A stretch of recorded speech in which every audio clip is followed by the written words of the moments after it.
Ya, dia tekan dah. Okey. Tunggu dulu.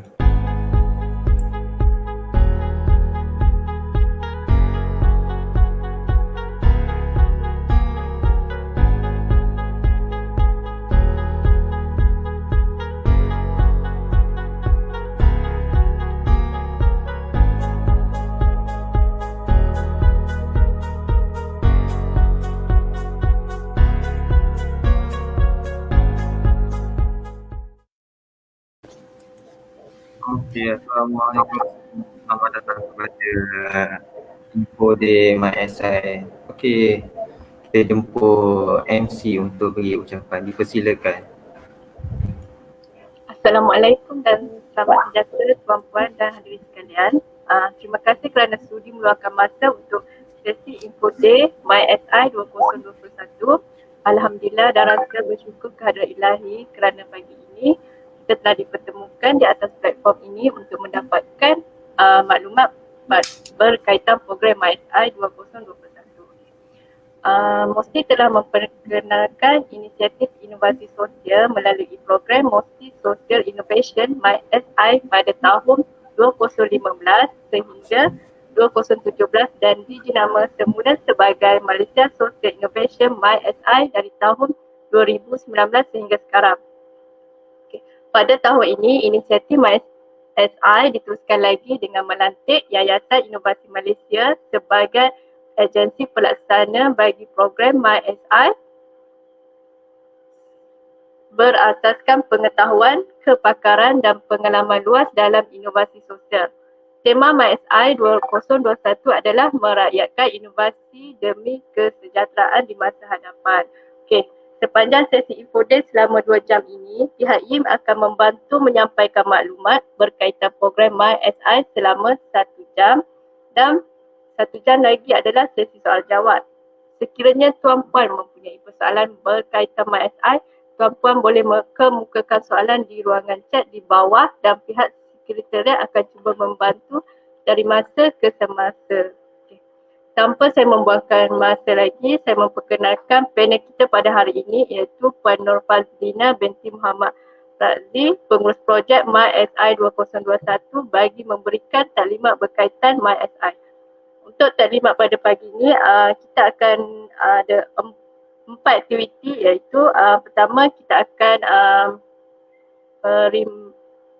garis panduan MySI, video tutorial pemahaman MySI, garis pelaksanaan projek dan juga video projek-projek yang berjaya. Okey, oleh itu dipersilakan Puan Nur Fazlina. Okey, Assalamualaikum dan selamat pagi. Pertama sekali saya ucapkan terima kasih kepada moderator Puan Husnia dan juga merangkap sekretariat MySI dan wakil di sini juga adalah Puan Nur Laila, sekretariat MySI juga dan dibantu oleh Encik Azri selaku IT guide kita pada hari ini. Okey, Assalamualaikum sekali lagi kepada tuan-tuan dan puan-puan yang hadir, yang sudi menghadirkan diri untuk mendengar taklimat sedikit mengenai MySI dan sekiranya kalau tuan-tuan puan-puan ada sebarang soalan lah mengenai MySI, boleh ajukan di ruangan chat box Facebook. Team member daripada MySI akan cuba membantu memberikan pencerahan mengenai soalan-soalan yang telah diajukan. Okey. Tanpa saya membuang masa, mungkin saya boleh share sikitlah video yang mungkin sebelum ni tuan-tuan dan puan-puan pernah lihat yang waktu kita membuat majlis pelancaran. Video ini telah pun ditayangkan, tetapi saya sekali lagi akan berkongsi video untuk makluman semualah. Okey.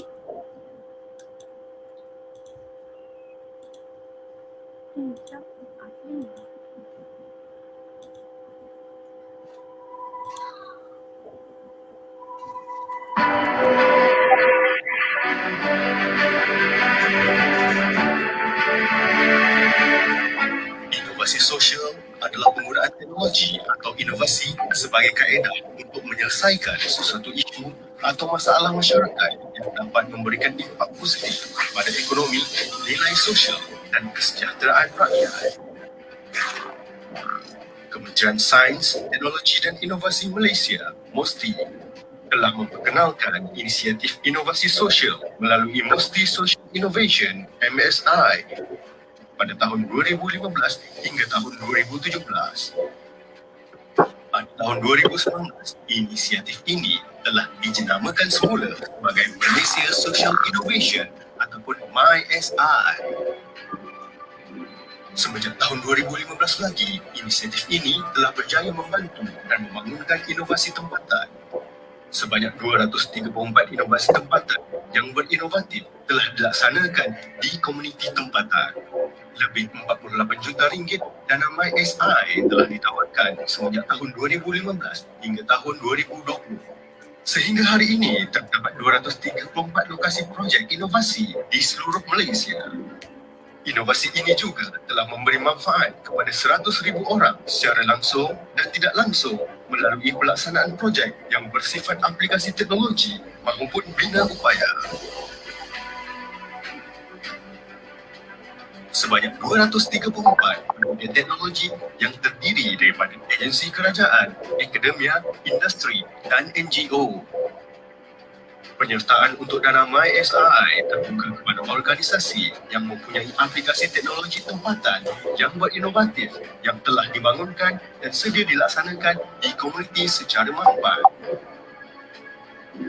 Pada tahun ini, inisiatif MySI diteruskan lagi dengan melantik Yayasan Inovasi Malaysia YIM sebagai agensi pelaksana bagi program MySI 2021 berasaskan pengetahuan, kepakaran dan pengalaman luas dalam inovasi sosial. Tema MySI 2021 adalah merayakan inovasi demi kesejahteraan masa hadapan. Objektif MySI adalah untuk meningkatkan kesejahteraan hidup masyarakat, keutamaan kepada golongan B40 dan kumpulan yang terkesan akibat pandemik COVID-19 melalui pelaksanaan aplikasi teknologi tempatan yang berinovatif yang dibangunkan dan dilaksanakan secara mampan. Program MySI memfokuskan kepada bidang-bidang keutamaan yang merujuk kepada rangka kerja 10-10 Malaysian Science, Technology, Innovation and Economy (MySTIE). Bidang-bidang keutamaan ini termasuklah tenaga, perkhidmatan perniagaan dan kewangan, kebudayaan, kesenian dan pelancongan, perubatan dan penjagaan kesihatan, teknologi dan sistem pintar, bandar pintar dan pengangkutan, air dan makanan, pertanian dan perhutanan, pendidikan serta alam sekitar dan biodiversiti.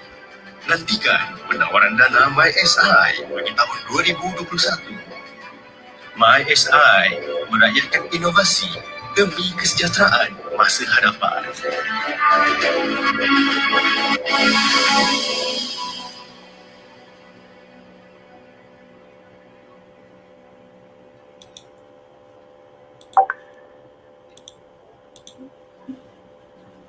Okey, saya rasa semua telah faham mengenai serba sedikit mengenai program MySI yang telah pun kita mula semenjak tahun 2015 yang diberi nama MSI, dan kita teruskan lagi inisiatif ini pada tahun 2021 dengan nama iaitu MySI. Mungkin ramai yang sebut MISI, mungkin nama dia yang kita berikan adalah MySI lah.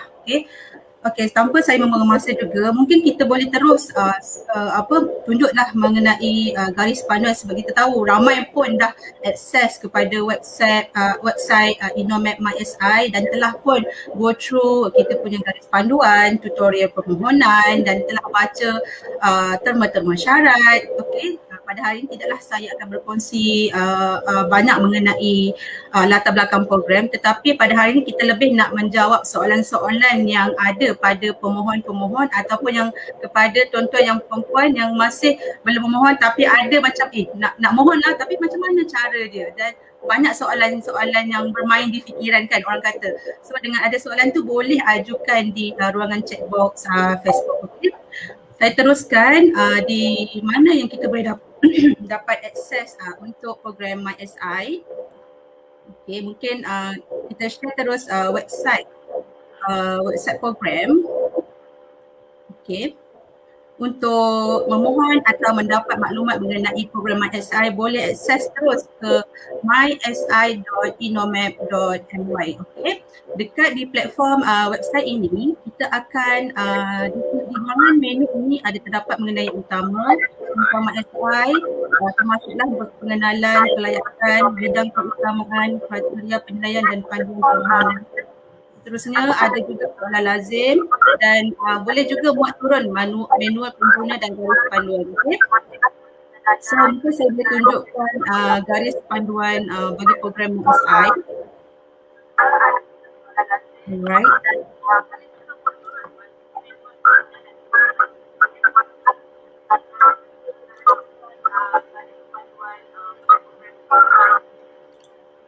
Okay. Okey, untuk garis panduan ni boleh diakses di website mysi.inomap.my. Semua maklumat dah ada pun di dalam platform kita. Tuan-tuan hanya perlu pergi melayari our website. So, dekat sini kita terangkan secara jelas mengenai maklumat program. Okey. Untuk maklumat, ini di bawah Kementerian Sains, Teknologi dan Inovasi dan pada tahun ini YIM telah dilantik oleh MOSTI sebagai agensi pelaksana dan telah pun dilaksanakan semenjak tahun 2015 hingga 2020. Okay. So untuk objektif pada tahun ini agak lain sikitlah berbanding tahun-tahun sebelum ini, memandangkan kita pun dalam fasa menghadapi pandemik COVID-19. So kita dah pecahkan objektif program MySI ini bukan sahaja kepada golongan B40, malahan kita nak mensasarkan juga projek-projek aplikasi teknologi tempatan yang berinovatif yang telah dibangunkan dan sedia dilaksanakan secara mapan kepada kumpulan yang terkesan akibat pandemik COVID-19 juga. Okey, untuk makluman kelayakan pemohon, okey, dekat sini ramai yang bertanya macam siapa yang layak memohon. Okey, dalam ni kita telah pun kita jelaskan pemohon mestilah warga negara Malaysia kan. Tak bolehlah orang luar, so kita nak mengekalkan penyedia teknologi ni daripada warga negara Malaysia sendiri. Okey. Dan pemohon seterusnya adalah agensi kerajaan, badan berkanun, universiti awam, GLC, CLG, startup company dan NGO. Okey. Kebanyakan yang kita terima pertanyaan mengenai peneraju projek ini adalah daripada syarikat-syarikat startup ni. Siapa yang layak sebenarnya memohon di bawah startup company? Okey, untuk startup company definisi dia kita ambil daripada syarikat yang beroperasi di bawah 5 tahun. Okay, kita cuba nak membantu company-company startup ini untuk mendapat biaya dana dan mungkin boleh membantu syarikat dia untuk grow up further lah. So kalau mungkin industri yang dah established, mungkin dah 10 years, mungkin dia pun dah ada stable kewangan kan, so dia dah boleh jalankan projek CSR dia sendirilah. Even though dia dah ada projek teknologi, dia boleh jalankan sendiri. So dekat sini kita cuba juga membantu startup company ni untuk menerima dana. So that's why kita sasarkan kepada pemohon projek dari kalangan startup company. Okay. Untuk pertubuhan bukan kerajaan juga kita akan terima as long as dia ada berdaftar dengan pertubuhan inilah ROS. Okey, kalau tak ada memang kita tak boleh nak terima. Bukan dia datang daripada kelab ataupun NGO yang diciptakan di bawah mana-mana koperasi ke apa, tak boleh, tapi dia mesti entiti yang berdaftar, ada sijil, okey, upload dalam borang permohonan, pihak sekretariat akan meluluskan dan seterusnya boleh memohon projek MySI. Okey, untuk semua untuk syarikat startup ni juga, syarikat itu mestilah teknologi base. Okey, dia ada teknologi. Dia tak boleh mohon kalau dia tak ada teknologi. Nak cubalah, nak try. Kul aku dapat projek ni, even though dia bukan ada teknologi pun kan. Dia nampak amount 300,000 tu banyak. So dia kata okey ni dapat membantu syarikat dia di kala pandemik. Okey, kalau boleh kita bagi peluang dekat syarikat-syarikat yang betul-betul committed, yang ada teknologi, yang mempunyai misi sosial yang jelas kepada komuniti, boleh memohon dana MySI ini. Okey. Hanya projek yang mempunyai aplikasi teknologi tempatan yang berinovatif dan misi sosial yang layak memohon. Okey, dekat sini kita tahu dua perkara, mesti ada teknologi, mesti ada elemen teknologi dan kita mesti tahu siapa penerima manfaat bagi program MySI ini. Okay, projek of course lah mesti dilaksanakan di Malaysia. Okay, dekat sini juga kita mention kumpulan sasar adalah golongan B40 dan kumpulan yang terkesan akibat pandemik COVID-19 ni mungkinlah golongan apa yang buat agensi pelancongan kan, yang mengusahakan tourism, healthcare kan, dia ada masalah-masalah ini pun dikira sebagai penerima faedah bagi program MySI. Jumlah penerima manfaat bagi program ini adalah minimum 100 orang. Ada yang tanya kalau lebih kalau lebih macam mana? Lebih lagi bagus. Dengan adanya 300 dia boleh extend more than 100 people untuk terima manfaat. Mungkin bukan dalam kampung tu saja, dia boleh extend ke kampung-kampung sekitar sekitar projek tersebut, lagi bagus. Kita akan lihat dari segi penilaian dia akan dapat extra marks lah kalau dapat benefit dia more than 100 packs. Untuk kuantum, untuk makluman semua saya tahu dah maklum kita akan bagi grant sebanyak RM300,000 maksimum, okey. Dan dana ni juga walaupun dimohon oleh pemohon dalam proposal tu RM300,000, tetapi ianya tertakluk kepada jawatan kuasa yang jawatan kuasa penilaian. Dia akan tengok semula kita punya bajet, okey. Kalau bajet tu betul-betul memenuhi kriteria jelas, so kita akan proceed dengan RM300,000 lah. Tetapi sekiranya kalau kita tengok banyak dia nak hidden cost lah, apa dia twist sana sini tak jelas, so kita ada jawatan kuasa akan mempunyai hak untuk memotong bajet tersebut, okey. Dan tempoh maksimum pelaksanaan projek adalah selama 12 bulan. Dan sebagaimana yang ditetapkan dalam surat tawaran lah, surat tawaran ni kita akan keluarkan kepada projek-projek yang telah berjaya. Di dalam skop pembiayaan RM300,000, ianya merangkumi kriteria-kriteria inilah untuk tujuan bahan-bahan, peralatan, aplikasi demonstrasi, termasuk kalau kita nak buat sampel, test air kan, nak buat buat pameran waktu kita buat training untuk community nak buat pameran, okey, boleh guna dana tersebut masukkan dalam skop inilah demonstrasi. Untuk dokumentasi projek ini, RM2,000 kita maksimumkan untuk tujuan membuat video. Dia menunjukkan proses-proses daripada peringkat awal kita buat projek sehinggalah kita buat penyerahan projek itu kepada komuniti. Seterusnya pembelajaran perkhidmatan, perundingan dan pengujian, dan seterusnya kita ada allocate sikit untuk kajian impact projek iaitu maksimum RM5,000. Untuk ruangan ini sekiranya projek itu telah berjaya, kita akan memberikan guideline lah macam mana nak buat kajian impact. Tetapi kos yang perlu dimasukkan di ruangan ini adalah sebanyak RM5,000 sahaja. Daripada keseluruhan kos. Untuk makluman tahun ini juga kita telah bangunkan, kita telah selaraskan bidang-bidang keutamaan ini dan kita merujuk kepada rangka kerja 10 on 10 MySTIE dan juga dasar sains, teknologi dan inovasi 2030. So dekat sini kita dah listkan 10 bidang keutamaan dan bidang ini very broad. So saya rasa tak ada isu kalau dia kata dia ada pendigitalan projek ke apa, memang sudah masuk dalam list 10 ini, antaranya tenaga, perkhidmatan perniagaan, kebudayaan dan kesenian, perubatan dan penjagaan kesihatan, teknologi sistem pintar, bandar pintar, air dan makanan dan pertanian, pendidikan, alam sekitar dan biodiversiti. Saya juga terima banyak persoalan daripada universiti ataupun startup company lah yang ada dia mungkin bidang keutamaan ni adalah mensasarkan kepada pendidikan. Yang kita tahu dimaklumkan pendidikan ni dia tak ada teknologi base sangat. So dia kata adakah boleh mohon?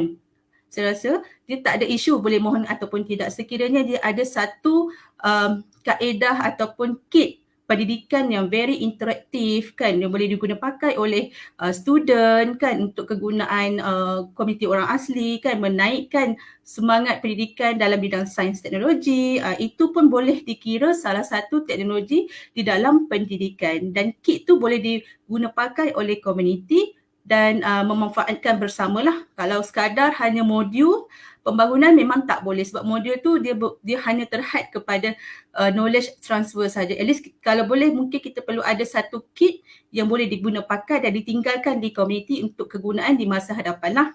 Okay. Untuk makluman, kalau ada ramai bertanya juga, apa tips-tips nak berjaya dapat dana ni? Saya rasa benda tu kita dah mention pun dalam kriteria penilaian. Boleh buat Q&A pada diri sendirilah semasa kita nak mohon projek ini. Yang first kita nak tengok teknologi sedia ada, bukan dia teknologi yang daripada R&D ataupun prototype. Mesti dah sedia ada. Telah pun proven dekat community A sebelum ni.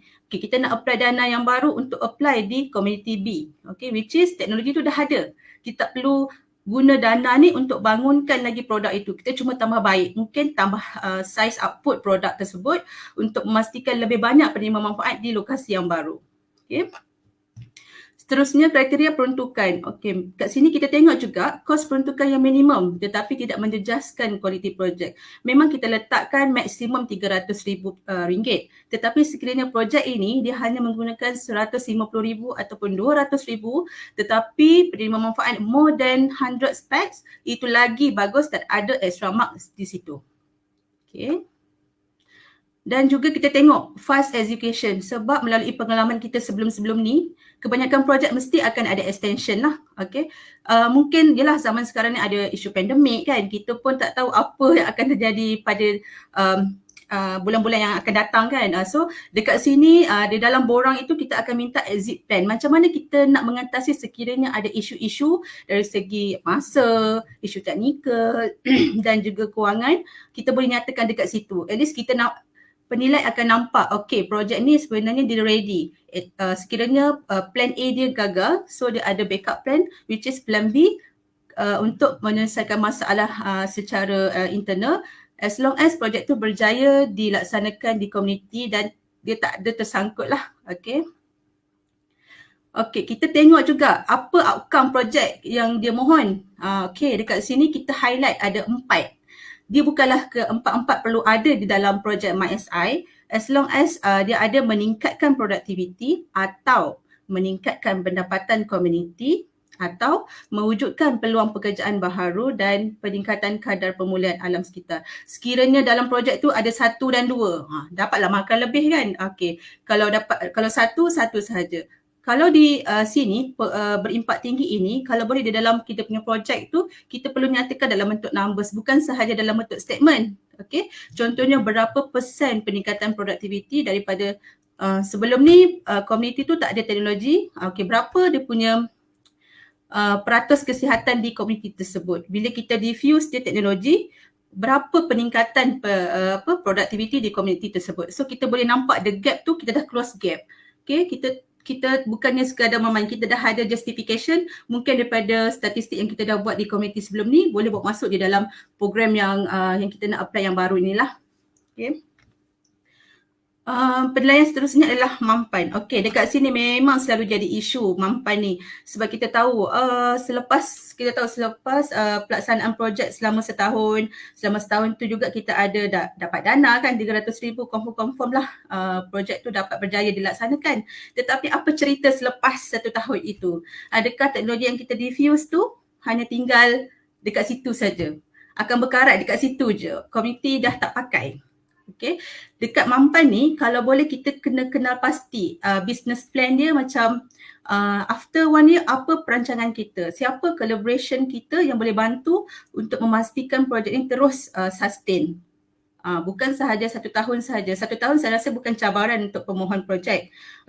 Yang cabaran adalah after 1 year projek tu dilaksanakan. Kita nak tengok benda tu. Kita memang dalam setiap penilaian memang kita selalu tekankan elemen mampan ni. So kadang-kadang ramailah yang kata kenapa selalu tanya soalan mampan kan. Sepatutnya itu yang kita nak tengok. Kita tak nak kita invest duit kepada pemohon, kita hanya dapat 1 tahun je impact. So biarlah projek tu more than 1 year. Kalau boleh 3-4 tahun lah untuk community punya benefit. Seterusnya penyelesaian masalah.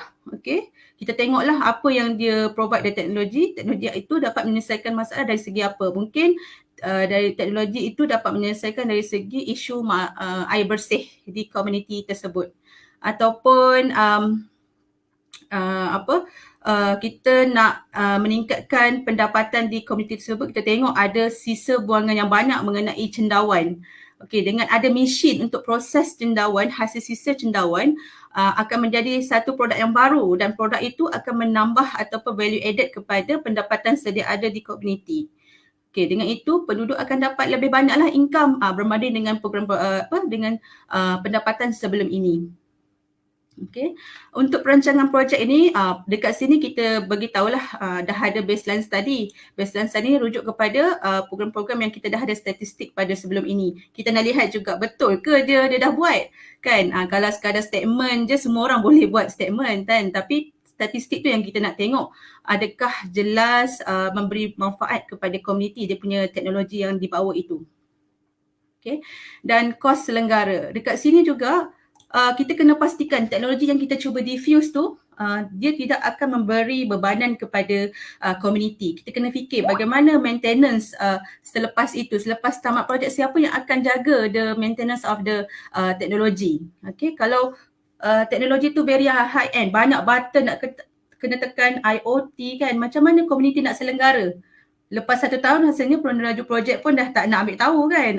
So kita kena ada knowledge transfer kepada komuniti, macam mana nak jaga mesin tu, dan kita perlu ikat sikit komitmen dengan komuniti supaya dia appreciate teknologi yang kita berikan kepada komuniti.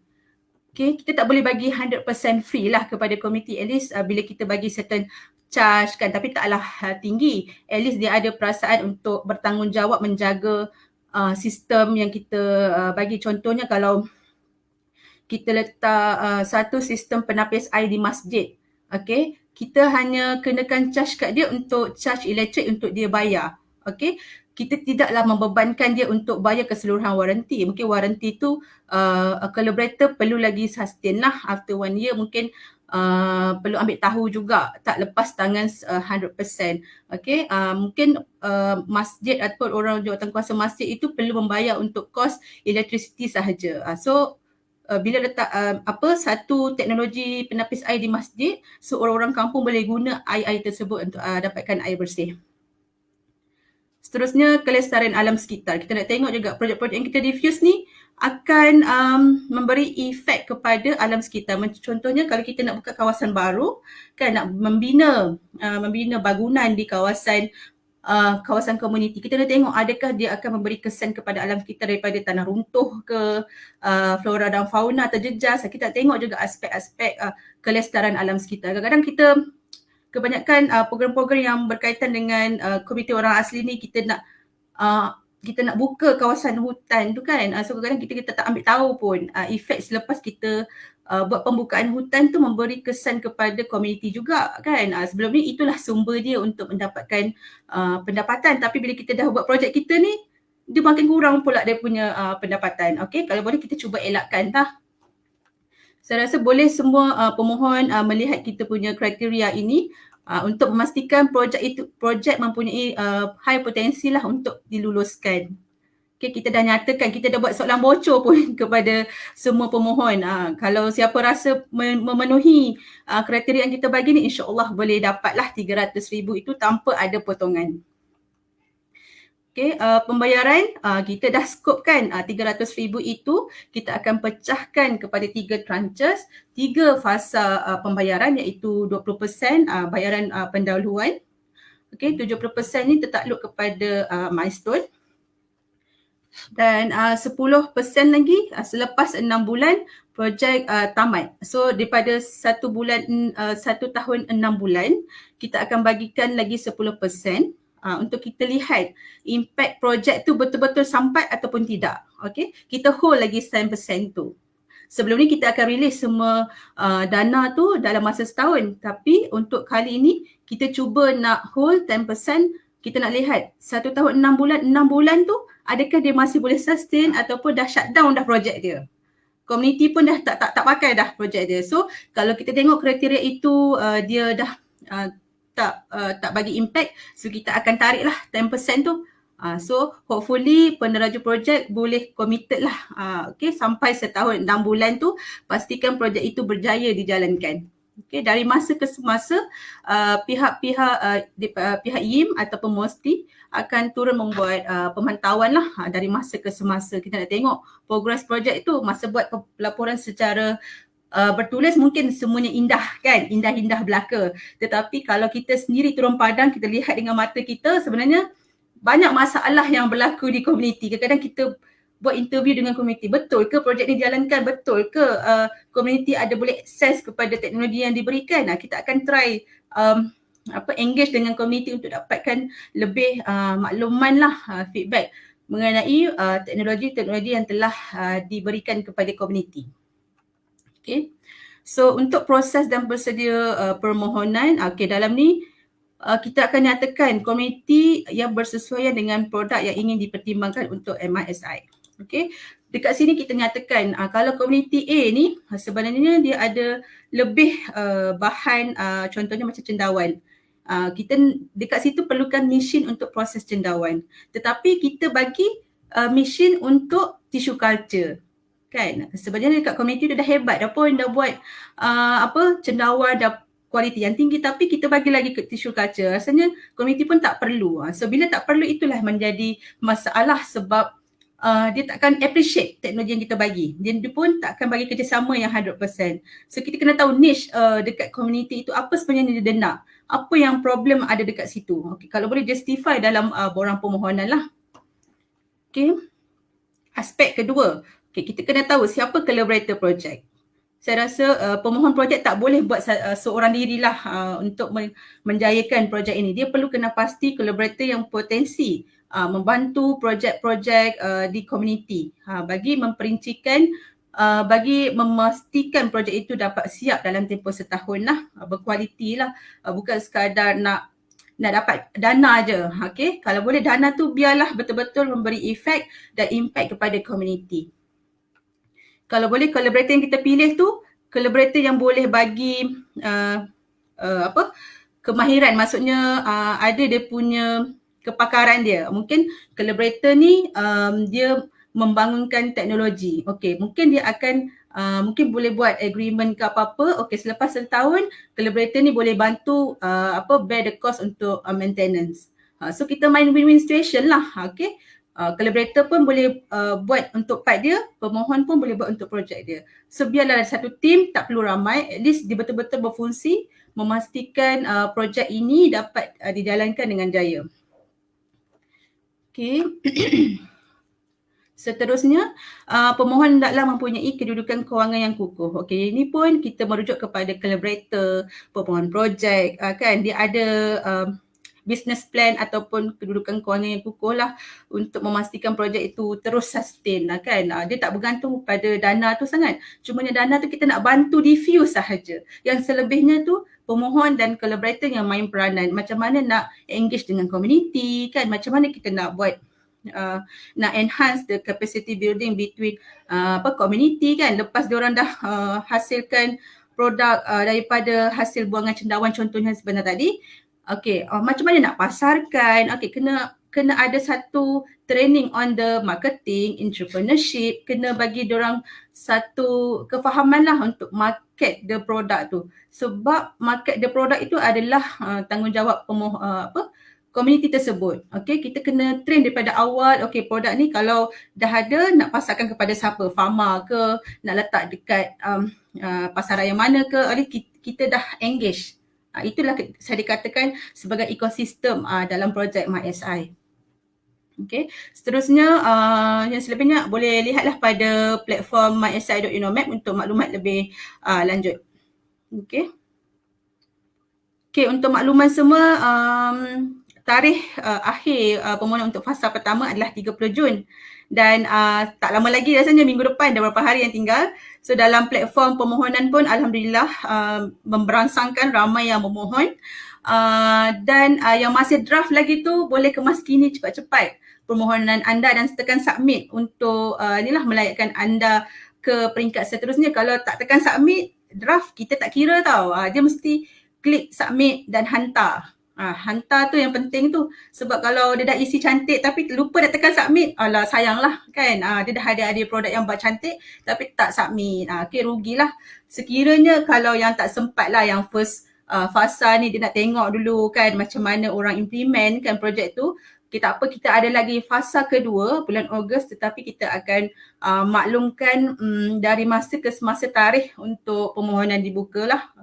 Dan dari masa ke semasa kita akan maklumkan di website UNOMAP. Okay. So, mungkin Puan ni ada soalan daripada ruangan chat box yang boleh kita terus jawab.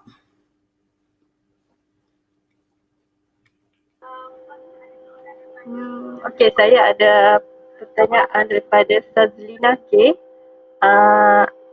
Adakah borang ini diisi dan ditandatangan oleh semua penerima manfaat iaitu 100 orang yang kita bagi itulah? Okey, maksudnya tadi yang bertanya, terima kasih. Di dalam borang kita memang meminta 100 orang penerima manfaat untuk dimasukkan. Sekiranya nama itu dapat diberikan, ada nombor IC, clear dia punya community dia, so dia akan bagi extra mark kepada penilai. Oh, kita nampak projek ni betul-betul serius untuk memohon, dia dah ada community targeted group dia. Okay, kalau dia kata alamak nak engage dengan community susah lah, musim COVID ni nak telefon susah lah, didindong banyak sangat. So dekat situ kita dah nampak committed dia memang tak kuat lah kan. Kalau betul-betul dia nak apply dana MySI ini nak bantu community, dia kenalah berusaha sikit lah mengenal pasti community ni supaya untuk bila dapat dia duit tu kita dah tahu nak buat training tu berapa orang, so kita nak buat bajet tu macam mana kan, nak buat penyediaan kit tu berapa, itu memudahkan proses-proses budgeting. Okay, dia semua selari. Kalau tak cukup macam contohnya community tu hanya 30 orang tapi apply 300,000. Dekat situ kita dah nampak ada isu ataupun problem lah kan. So panel-panel yang kita lantik ni pun dah very experienced, dah pun terlibat dengan MySI since 2015.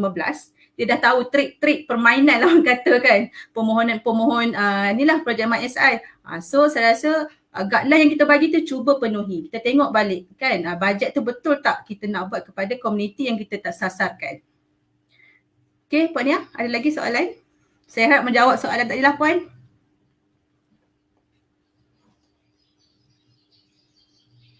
Puan Husnia mute.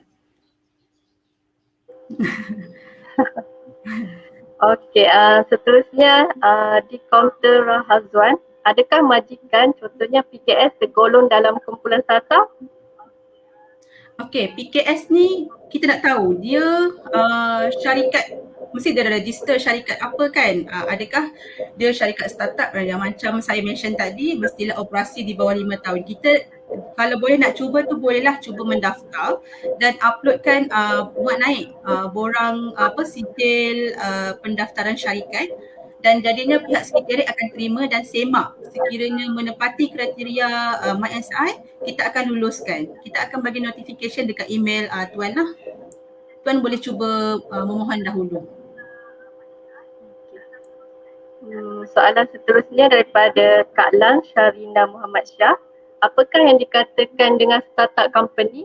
Mungkin boleh beri ciri-ciri startup company lah yang kita dah tetapkan, Puan Ina. Okay, startup company kita sebenarnya tak very detail. Yang kita tahu, syarikat company tu, startup company mesti operasi below 5 years dan mesti ada teknologi yang dibawa. Dua perkara tu yang kita highlightkan. Okay, kita tak nak yang terlampau rigid sehingga orang yang startup ni baru nak berjinak-jinak dengan projek ataupun program-program seperti ini takut untuk mohon walaupun dia dah ada projek yang bagus. Kita cuba menggalakkan lebih penyertaan startup dalam program-program MySI ini. Sama-sama menyumbang teknologi lah yang dia ada.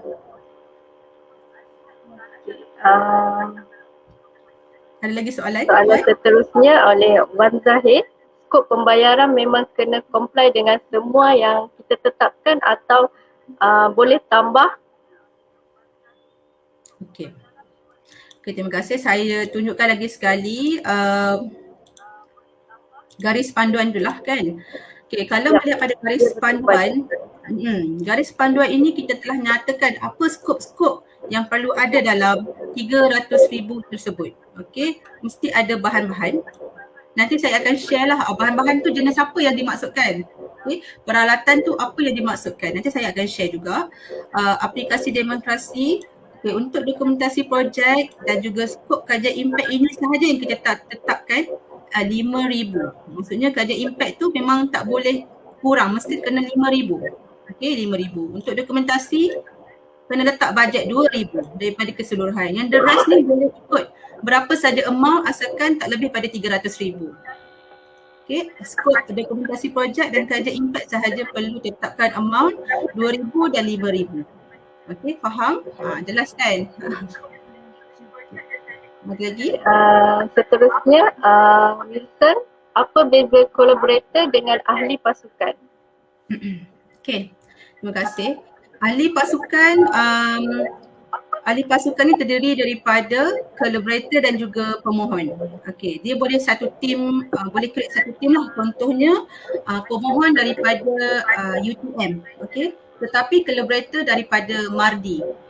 So itu dikira satu tim. Satu tim bila buat dalam permohonan dalam borang tu, boleh masukkan siapa team member. Dalam borang tu kita tak terhad berapa bilangan team member, boleh letak 10, 100. Tetapi betul ke 100 tu yang berpotensi membantu projek kita dijalankan dengan jayanya? Okey, kena pastikan betul-betul siapa teammate yang boleh bantu projek kita ni. Okey, collaborator pun tak ada terhad kepada bilangan, boleh letak berapa sahaja. Okey, boleh? Seterusnya daripada Rosdiati Ibrahim, sekiranya saya ada projek untuk penduduk setempat BIM 40, perlukah saya mendapatkan 100 penduduk setempat sebagai kumpulan sasak? Okay, terima kasih Puan. Macam saya mentionkan tadilah, memang sukar untuk kita dapatkan 100 orang penerima manfaat tu. Kalau boleh kita perlu juga dapatkan sebab kita nak tengok committednya pemohon projek itu untuk membantu community. Kan, dia tak boleh letak 20 orang je. Kalau 20 orang macam ini nampak nak memohon projek saja ni, tak nak pun buat untuk community kan. Kalau boleh dia kena identify betul-betul siapa community dia. Kalau dia dah identify 100 lah. Kalau ada 90 lah. Ikut minimum 100 lah. Kalau ada tu alhamdulillah. Kalau tak ada 50 lah. Letaklah 50 pun okey dah.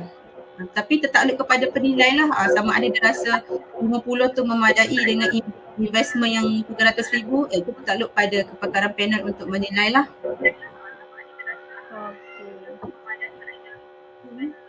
Okey, soalan seterusnya daripada Puan Zaidah Johari. Untuk penerima faedah, siapakah yang perlu sign surat tersebut jika penerima faedah bukan di kawasan projek atau di daerah lain? Adakah ia diterima? Maksudnya komuniti di tempat lain, pemohon orang lain. Maksudnya begitu kan? Ya, betul. Saya rasa macam tu lah.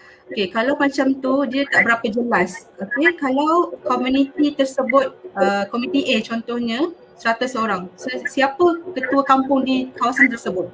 Ataupun 100 orang ahli koperasi yang menerima manfaat. Koperasi tu siapa pengarah dia ataupun presiden. So presiden tu yang perlu bertanggungjawab untuk sign surat setuju terima penerima manfaat. Okay. At least kita dah ada satu entiti yang bertanggungjawab untuk mengumpulkan peserta, menyampaikan maklumat kan. Macam contohnya presiden koperasi, dialah yang akan bertanggungjawab untuk mengetuai yang the rest komiti penerima manfaat yang lain. Macam tu. Tapi memang isu lah untuk nak mengumpulkan 100 orang ini. Tapi kita cuba usahalah, kalau tak dapat 100 orang, janganlah nangis kan. Kita boleh letak 90 ke 80, itu yang termampu, masukkan. Boleh juga mohon. Okay.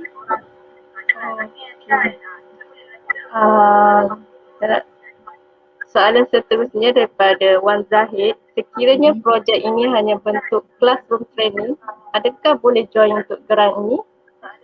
Sekali lagi pun tak berapa jelas soalan dia.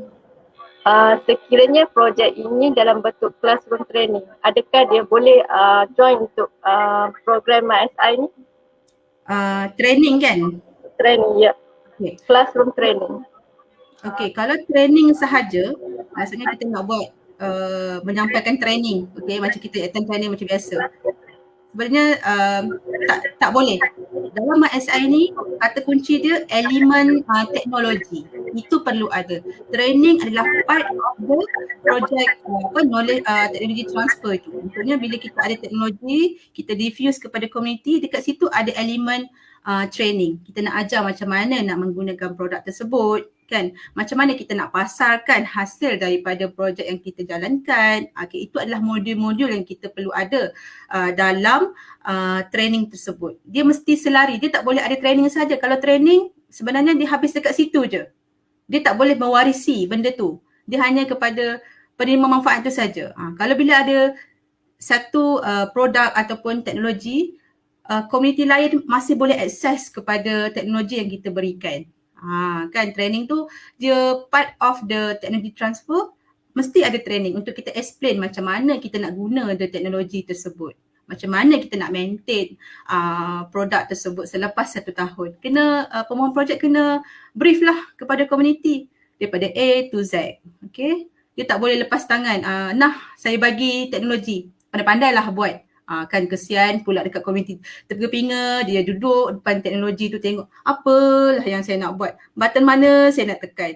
Lama-lama jadi gajah putih dekat situ, jadi museum kan, bersawangnya, berlumutnya kan, terbuang macam tu. So duit 300,000 membazir. So kita elakkan perkara ini, jelas kita tahu macam mana nak operate the machine. Komuniti akan sukalah menggunakan produk tersebut, akan appreciate projek-projek yang kita diffuse tersebut.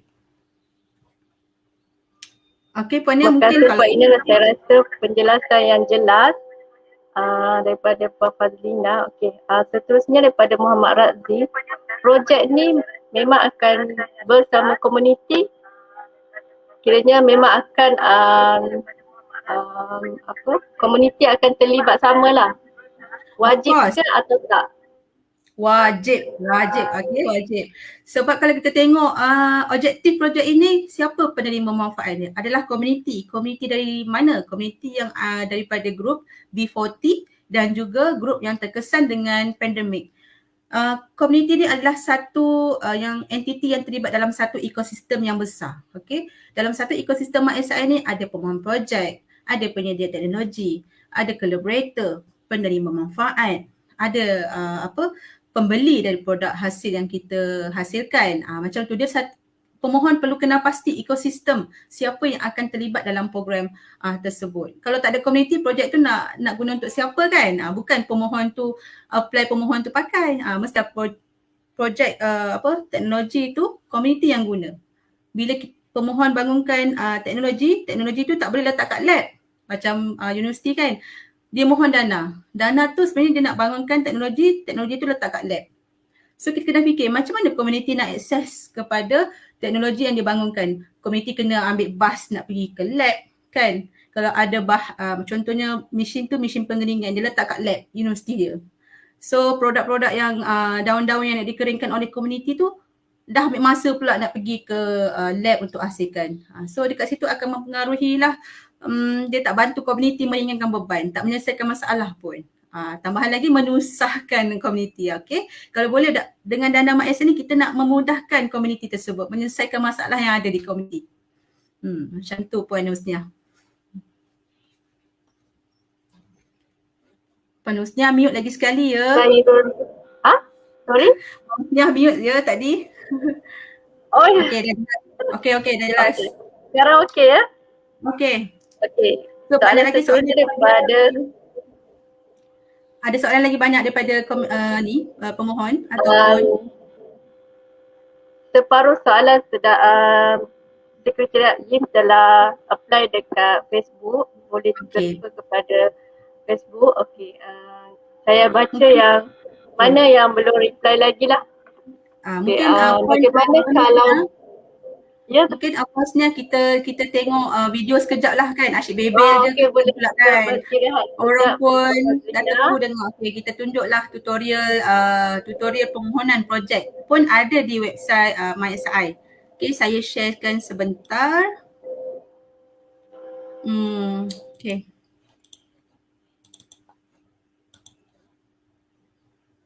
So bila ada video orang akan lebih ni lah kan, jelas macam mana nak mohon projek MySI. Sekejap ya.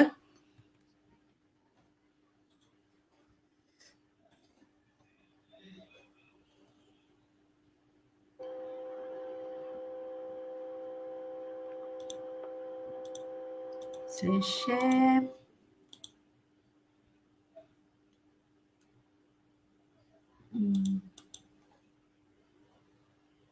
Kejap, mungkin ambil masa sikit.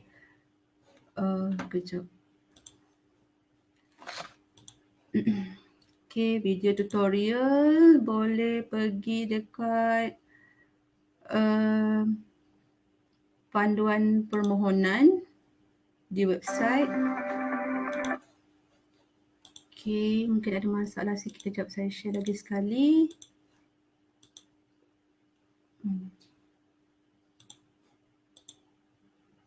Okay.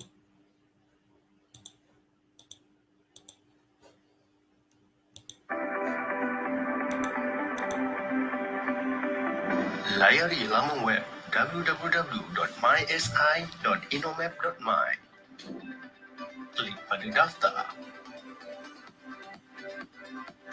dan masukkan nama penuh, jenis dan nombor identiti, nombor telefon, alamat, email dan masukkan kata laluan dan pengesahan kata laluan. Klik daftar akaun. Pautan pengesahan email akan dihantar ke alamat email yang telah didaftarkan. Klik pada pautan untuk pengesahan alamat email anda. Lawati semula laman web MySI dan klik pada daftar masuk. Masukkan alamat email dan kata laluan yang telah didaftarkan. Kemudian, klik pada daftar masuk.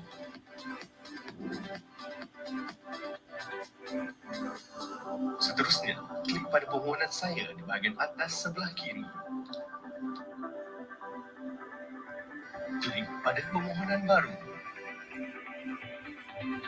Seterusnya, isikan butiran-butiran maklumat mengenai projek inovasi anda. Setelah selesai, klik pada simpan dan teruskan. Klik pada collaborator untuk menambah organisasi. Klik pada simbol tambah collaborator. Masukkan organisasi, nama, jenis identiti, nombor identiti, email dan nombor telefon. Klik butang simpan. Ulang langkah yang sama untuk pengisian maklumat bagi bulan sasar, ahli pasukan, milestone, kos komponen, memuat naik gambar dan memuat naik dokumen. Setelah selesai, klik simpan dan hantar borang permohonan. Pastikan borang permohonan anda telah dilengkapkan terlebih dahulu sebelum anda menghantarnya.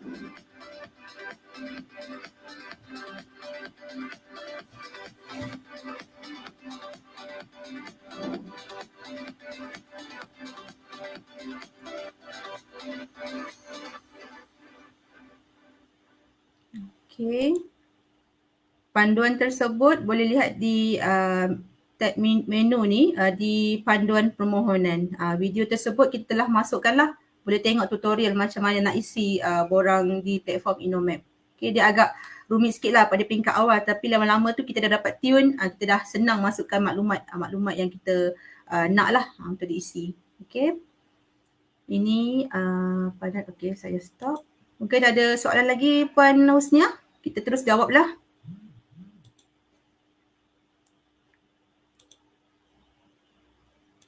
Puan Husnia, ada lagi soalan?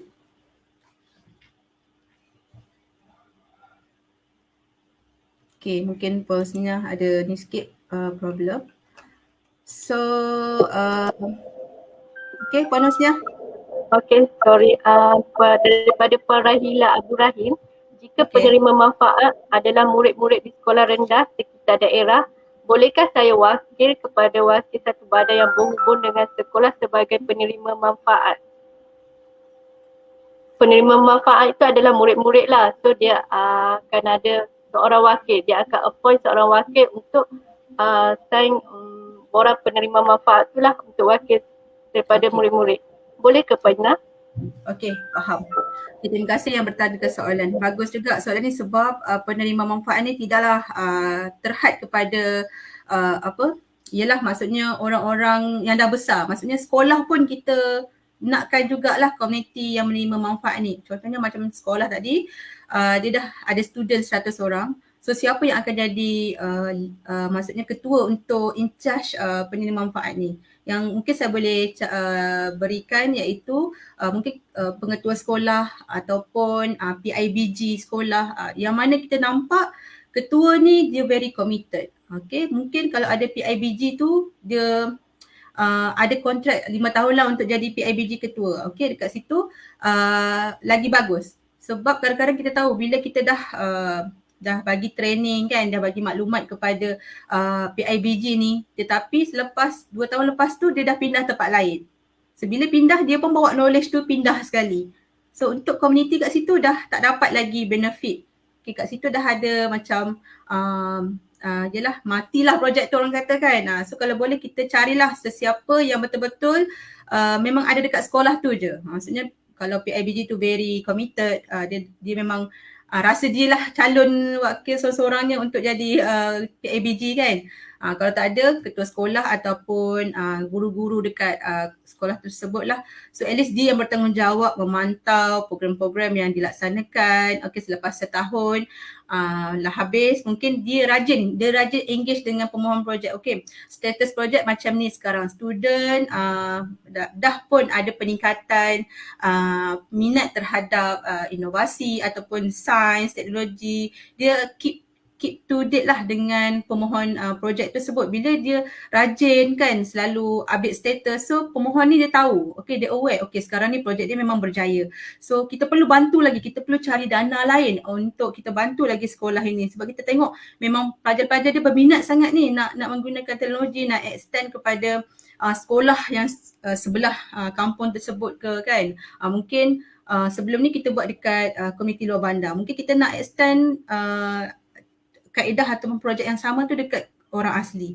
Okay, so kita cuba extend lah, kita bawa sekali ketua projek, ketua komuniti ni tadi, penerima manfaat ni, untuk dia pula jadi as one of the trainer untuk projek yang lain di tempat lain lah. So kat situ kita dah boleh buat value added kepada penerima manfaat tersebut kan. Bukan saja dia terima je manfaat teknologi tersebut, dia juga boleh enhance dia punya capacity building dia lah. Boleh jadi trainer lagi lepas ni, boleh jadi orang akan lantik dia sebagai collaborator selepas ini.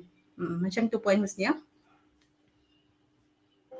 Penjelasan yang jelas daripada Puan Fazlina, saya rasa. Seterusnya daripada Zulfaqar Fahmi,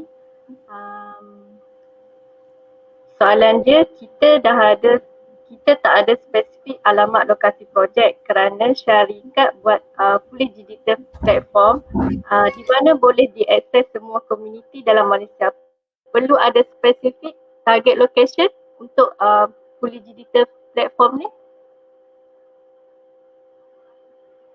Okey, saya cuba fahamkan soalan tersebut. Maksudnya Encik Zulfaqar ni dia buat projek digital apps. Ya, betul. Okey. Kalau buat digital apps sekalipun, dia kena tahu siapa pengguna apps dia tu. Adakah kumpulan B40 tu orang ibu tunggal yang akan pakai platform dia untuk market the product. Dia kena tahu, mesti kena ada juga target group siapa yang akan pakai. Dia tak boleh buat general. So kalau general kita nak measure the impact tu agak sukar. Kita nak tengok sukses projek itu agak sukar. So kalau boleh untuk projek MySI ni, kita perlu limit lah, maksudnya kita tahu siapa pengguna projek tersebut, apps tersebut. Kalau ibu tunggal pakai, kita kena pastilah okey kita nak target untuk projek ni saja mungkin 100 ataupun lebih.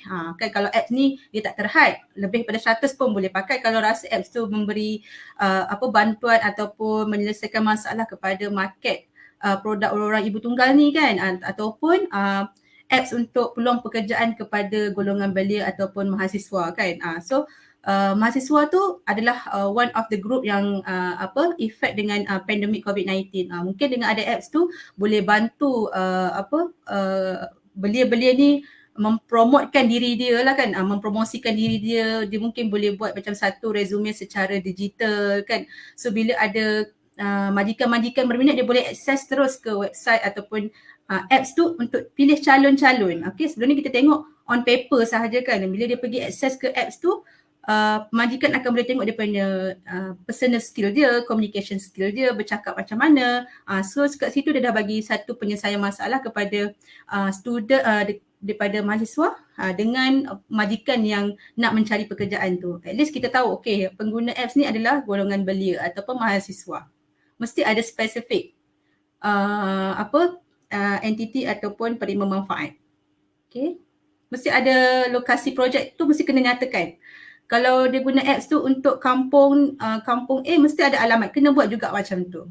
So kita tahu bila kita nak buat pemantauan, kita boleh terus pergi ke komuniti tersebut untuk lihat betul ke golongan ibu tunggal yang pakai tantah orang lain yang pakai. Okay, dalam borang dia cakap pasal ibu tunggal, tetapi sebenarnya bukan ibu tunggal kan, dia buat untuk marketplace yang lain. Tak menepati dengan kita punya objektif. Itu yang kita nak tengok sebenarnya, penerima manfaat tu. Okey, boleh. Soalan seterusnya daripada Rahim Muhammad Sahab. Jika penerima manfaat adalah penduduk kampung, siapakah yang boleh jadi wakil untuk tanda tangan penerima manfaat tersebut? Kalau macam tu straightforward lah, mestilah ketua kampung ataupun jawatan kuasa penduduk kan, dia akan jadi ketua kepada penerima manfaat. Dan pemohon projek perlu mendapatkan persetujuan daripada ketua komuniti tersebut. Dia perlu sign dan surat tu perlu upload dalam borang permohonan. Kalau pergi ke borang permohonan kita tu ada satu ruangan di hujung sekali, last bahagian, ada 3 surat yang perlu dilampirkan lah. Dekat situ kita dah nyatakan contoh borang yang perlu dia isi. Pemohon perlu download dan isi maklumat dan dapatkan tanda tangan. Sekiranya kalau pemohon tu ada format yang lain tetapi maksud dia sampailah, maksudnya surat tu memang antara pemohon dan penerima projek, pun boleh juga nyatakan ataupun boleh terus upload borang tersebut dalam sistem. Okay, ada 3 borang yang kita minta. Satu pemohon dengan penerima projek, satu lagi borang dengan collaborator, dan satu lagi dengan kita nak dapatkan juga hak milik tanah tu, persetujuan siapa punya hak milik tanah. Kalau teknologi dia tu membuka pusat madu kelulut, dia perlu buat bangunan, dia perlu buka tanah kan, madu kelulut. So madu kelulut tu tanah tu dia pemohon perlu dapatkan persetujuan lah kan daripada individu, dia tak boleh tanam persendirian. Okay, kalau persendirian ni susah lah, at least masa awal-awal setuju nak buat setahun, tapi bila dah dapat duit kan, syok nampak duit tu banyak, dia kata dia claim tanah tu dia punya. Okay, kalau boleh kita ikat kontrak tu biarlah 2 tahun. So individu tu boleh bagi peluang kepada komuniti sekitar untuk akses teknologi yang kita bangunkan dekat kawasan tersebut. Perlu ada persetujuan bersama lah. Dia tak boleh lah ada konflik interest ataupun konflik interest, contohnya kalau pemohon tu dia juga pemilik tanah. Dia nampak ada konflik interest lah. At least kita cuba bangunkan tanah untuk kawasan orang lain lah, supaya di hujung nanti dia tak ada timbul isu.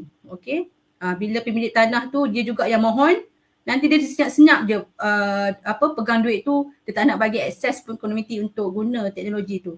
Okay, at least teknologi yang kita diffuse tu komuniti mudah boleh akses kan, boleh guna dalam jangka masa yang panjang, sama-sama menerima manfaat kan, sama-sama boleh commercialize the produk yang dihasilkan di situlah. Saya rasa peserta yang bertanya tentang macam mana nak pengisian borang tersebut, contohnya daripada segi keuangan, demonstrasi, pecahan-pecahan, boleh tak Puan Ina tunjukkan contoh borang permohonan untuk lagi jelas lah. Mungkin saya boleh sharekanlah satu contoh borang yang berjaya yang dimohon pada tahun sebelum inilah. Okay, dalam borang tu mungkin agak berubah sikit dalam skop tersebut lah. Nanti saya akan sharekan kejap. Mungkin lebih mudah yang faham lah kalau nampak borang tersebut. Ya.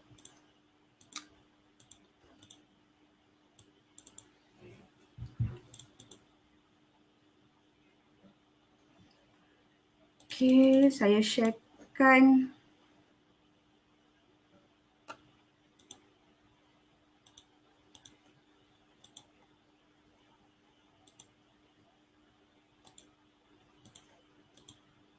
Okay. Ini adalah borang yang kita generate.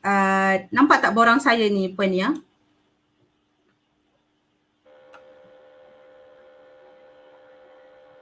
Nampak ke? Saya tak Nampak. pasti. Nampak ya? Okay. Ini adalah borang yang kita generate daripada platform Innomap sebelum inilah. Kejap ya.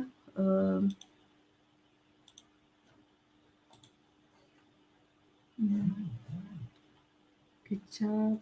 Okay. So dia agak worthy lah untuk tengok. Mungkin saya akan secara ringkasnya tunjuk. Okay. Dalam borang tersebut dia ada nombor rujukan. Nombor rujukan ini adalah dia auto generate kita punya nombor rujukan untuk memudahkan sekretariat sewaktu penilaian kan, sewaktu nak buat pemantauan. So nombor rujukan ni kita akan pakai untuk sebagai macam ID kepada projek tersebut lah. Okay, jenis dana mestilah MySI. Tajuk projek perlu nyatakan kalau boleh biar straightforward. Okay, teknologi apa, siapa benefit dia. Okay, tak perlu panjang. Kalau panjang mungkin orang baca agak confused. Okay, biar straightforward.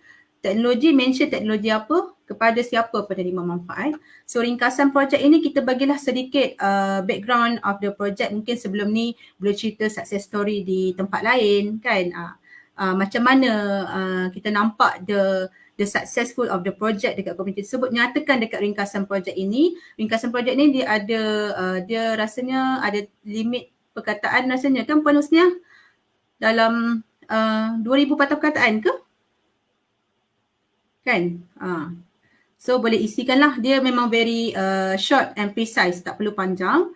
So adjektif nyatakan perkara 1, 2, 3, 4 dan 5 lah dalam bentuk number siapa bilangan mempergiatkan dan menggalakkan aktiviti peradangan. Okey, macam ni dia buat projek kebun Nita, gabungan perkataan kebun community. So target dia adalah dia nak buat produk pertanian serta pembangunan keusahawanan serta agrotourism bandar di kalangan B40. Okey, dekat situ keywords dia B40. Okey, seterusnya objektif nyatakanlah 1, 2, 3, 4 apa objektif yang nak dicapai. Dekat dalam bidang projek ini dia ada 10 bidang keutamaan tadi. So boleh klik bidang mana yang kena dengan projek. Mungkin projek dia tu ada juga kena dengan digital, mungkin juga kena dengan education. So pilih bidang projek yang memberi impak lebih besar. Mungkin education tu yang lebih nampak bidang yang kena yang lebih besar. Okey, pilih salah satu sahaja. Dia tak boleh pilih dua.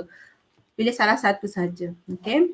Alamat lokasi projek perlu wajib untuk isikanlah alamat, postcode, negeri, bandar dan untuk tarikh mula projek ataupun akhir projek kita jangkakan boleh letak dah dulu estimation date dia Ogos tahun ini 2021 dan akhir projek selepas 1 tahun lah. Kalau 1/8 31/8 next year lah macam tu. Okay. Tempoh bulan adalah 12 bulan lah, setahun. Okay. Untuk metodologi projek ini, metodologi projek ini adalah proses pelaksanaan projek. Kalau untuk projek Kebun Nita ini, proses pertama dia kena pasti siapa kumpulan B40 yang terlibat. Okay. Maksudnya metodologi untuk pertama dia dah kena pastilah masa nak isi borang pun dia dah ada 100 orang peserta, dia dah tahu siapa peserta. Okey, yang kedua dia dah kena pasti apa tanaman yang dia cuba bawakan dekat komuniti tersebut. Dekat sini dia mention cili, limau, kasturi, sayuran. Okey, dekat situ dia dah tahu apa tanaman yang nak dibawa. Okey, lepas tu upah yang akan diberikan kepada B40 di Kebun Nita tersebutlah ataupun Kebun Nita Mat berdasarkan sumbangan dan keuntungan yang datang yang diperolehi. Okey, hasil jualan tersebut dibagi balik kepada komuniti lepas dipasarkan. Lepas tu ada latihan dan perundingan akan diberikan oleh pihak yang terlibat. Dekat sini saya cakap kena ada knowledge transfer. Macam mana nak operasi tanaman-tanaman di lokasi tersebut, macam mana nak pasarkan kan, macam mana nak kira keuntungan. Kena ajarlah dia tu maksudnya pengurusan kewangan tu kena ajarlah. Kadang-kadang komuniti B40 ni dia tahu macam mana nak tanam dan harvest kan hasil pertanian, tetapi dia tak tahu macam mana nak pasarkan kan. Kadang-kadang dia pasar pada orang yang salah. So bila pasar pada orang yang salah, mungkin mahal lagi harga rendah orang tu ambil. So dia tak dapat benefit. At least kita dah ajar awal-awal macam mana dia nak buat marketing kan, macam mana nak buat profit and loss, nak kira, nak tengok. Dia kena ajar semua tu kepada komuniti. Okay. Dan seterusnya pihak UiTM ni sebagai pemohon lah, dia cuba mempromosikan aktiviti peradangan, pertanian, ternakan dan agrotourism. Okey, pemohon ni dia cuba promosikan hasil-hasil tanaman ni mungkin di atas platform online, kebun mini mat ni kan, sepanjang setahun projek itu dilaksanakan. Mungkin selepas itu boleh train komuniti untuk guna platform online ni untuk market dia produk. Dari masa ke masa pemohon ni ataupun pihak UiTM ni akan pantau lah macam mana proses nak pasarkan produk secara online kan, macam mana nak ambil order. Pihak UiTM kena pantau dari masa ke semasa. Kalau dah komuniti dah expert, okay, dia dah boleh lepaskan lah sikit demi sedikit. So peserta ni ataupun penerima manfaat ni tak adalah bergantung 100% kepada pihak UiTM je. Macam mana nak pasarkan, at least dia dah berdikari, dia dah ada satu certain time, dia dah boleh independent untuk run sendiri dia bisnes dan komuniti tersebut lah. Okay. Untuk hasil projek yang dijangka, dekat sini dia mentionkan dari segi ekonomi yang saya cakap tadi, pendapatan yang dihasilkan daripada projek yang diberikan, iaitu memberi peluang pekerjaan kepada golongan B40 dan upah yang akan dibayar melalui hasil sumbangan dan hasil jualan tanaman di kebun nita. Kalau boleh di sini nyatakanlah berapa pendapatan yang diterima sebulan oleh komuniti. Dekat sini pun dia mention secara general kan, kita tak nampak. Kalau statement memang mudah lah kita cakap kan, boleh beri peluang pekerjaan. Kalau boleh nyatakan sebulan berapa yang dijangka pendapatan yang diperoleh oleh B40. Dan dari segi teknologi hijau yang dibangunkan juga ini, apa kesannya terhadap alam sekitar lah. Mungkin teknologi yang dibawakan ni dia ada pemasangan rumah pelindungan di tapak projek, dapat melindungi tanaman dari serangga kan. Lepas tu ada penggunaan racun, boleh dielakkan lah, mungkin dia guna secara organik. So dia nyatakanlah teknologi yang telah dibawa.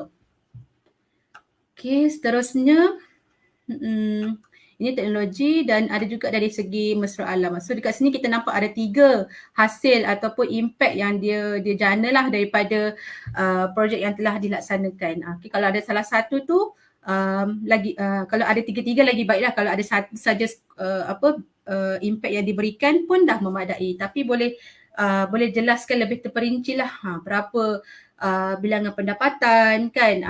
Kalau cerita pasal alam sekitar ni, berapa persen kita kurangkan hasil sisa buangan kan, yang boleh memelihara alam sekitar. Okay. Untuk soalan seterusnya iaitu inovasi dan teknologi produk, dekat sini perlu mention jelas apa teknologi yang kita cuba bawakan lah. Okay, kalau kat sini dia ada mention rumah pelindungan, tanaman secara hidroponik, deep floating teknik. Okay, kat sini ceritakanlah sikit background mengenai produk, sebab kalau panel ni dia tak aware sangat pasal produk-produk yang dibawa oleh tuan-tuan dan puan-puan. So dekat sinilah kita perlu justify ataupun define kita punya produk kita ni betul-betul high impact kepada komuniti.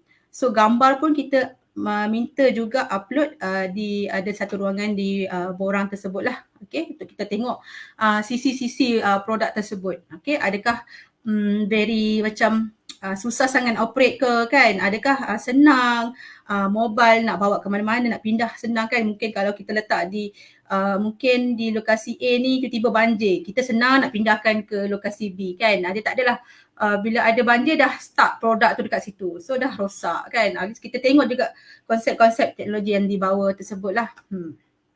Okay. Status permohonan ini akan yang ni notification lah daripada Sekretariat. Okay. Maklumat pemohon, siapa ketua projek, okay, nama, siapa, jenis organisasi, nama organisasi. Okay. Seterusnya maklumat collaborator. Okay, maklumat collaborator boleh nyatakanlah beberapa collaborator boleh add je. Okay, ada tak terhad kepada bilangan. Okay, untuk maklumat kumpulan sasar untuk projek ni memang dilistkan lah 100. Memang itu yang dapat tu projek ni sebab dia memang listkan. Dia listkan senarai-senarai penerima manfaat. So bila ada nama ni kita yakin memang wujud penerima manfaat ni, okay, dan pemohon ni nampak committed, kan, bersungguh dia dapatkan nombor IC semua, memang dia isi. Sebab tu dapat projek ni. Okay.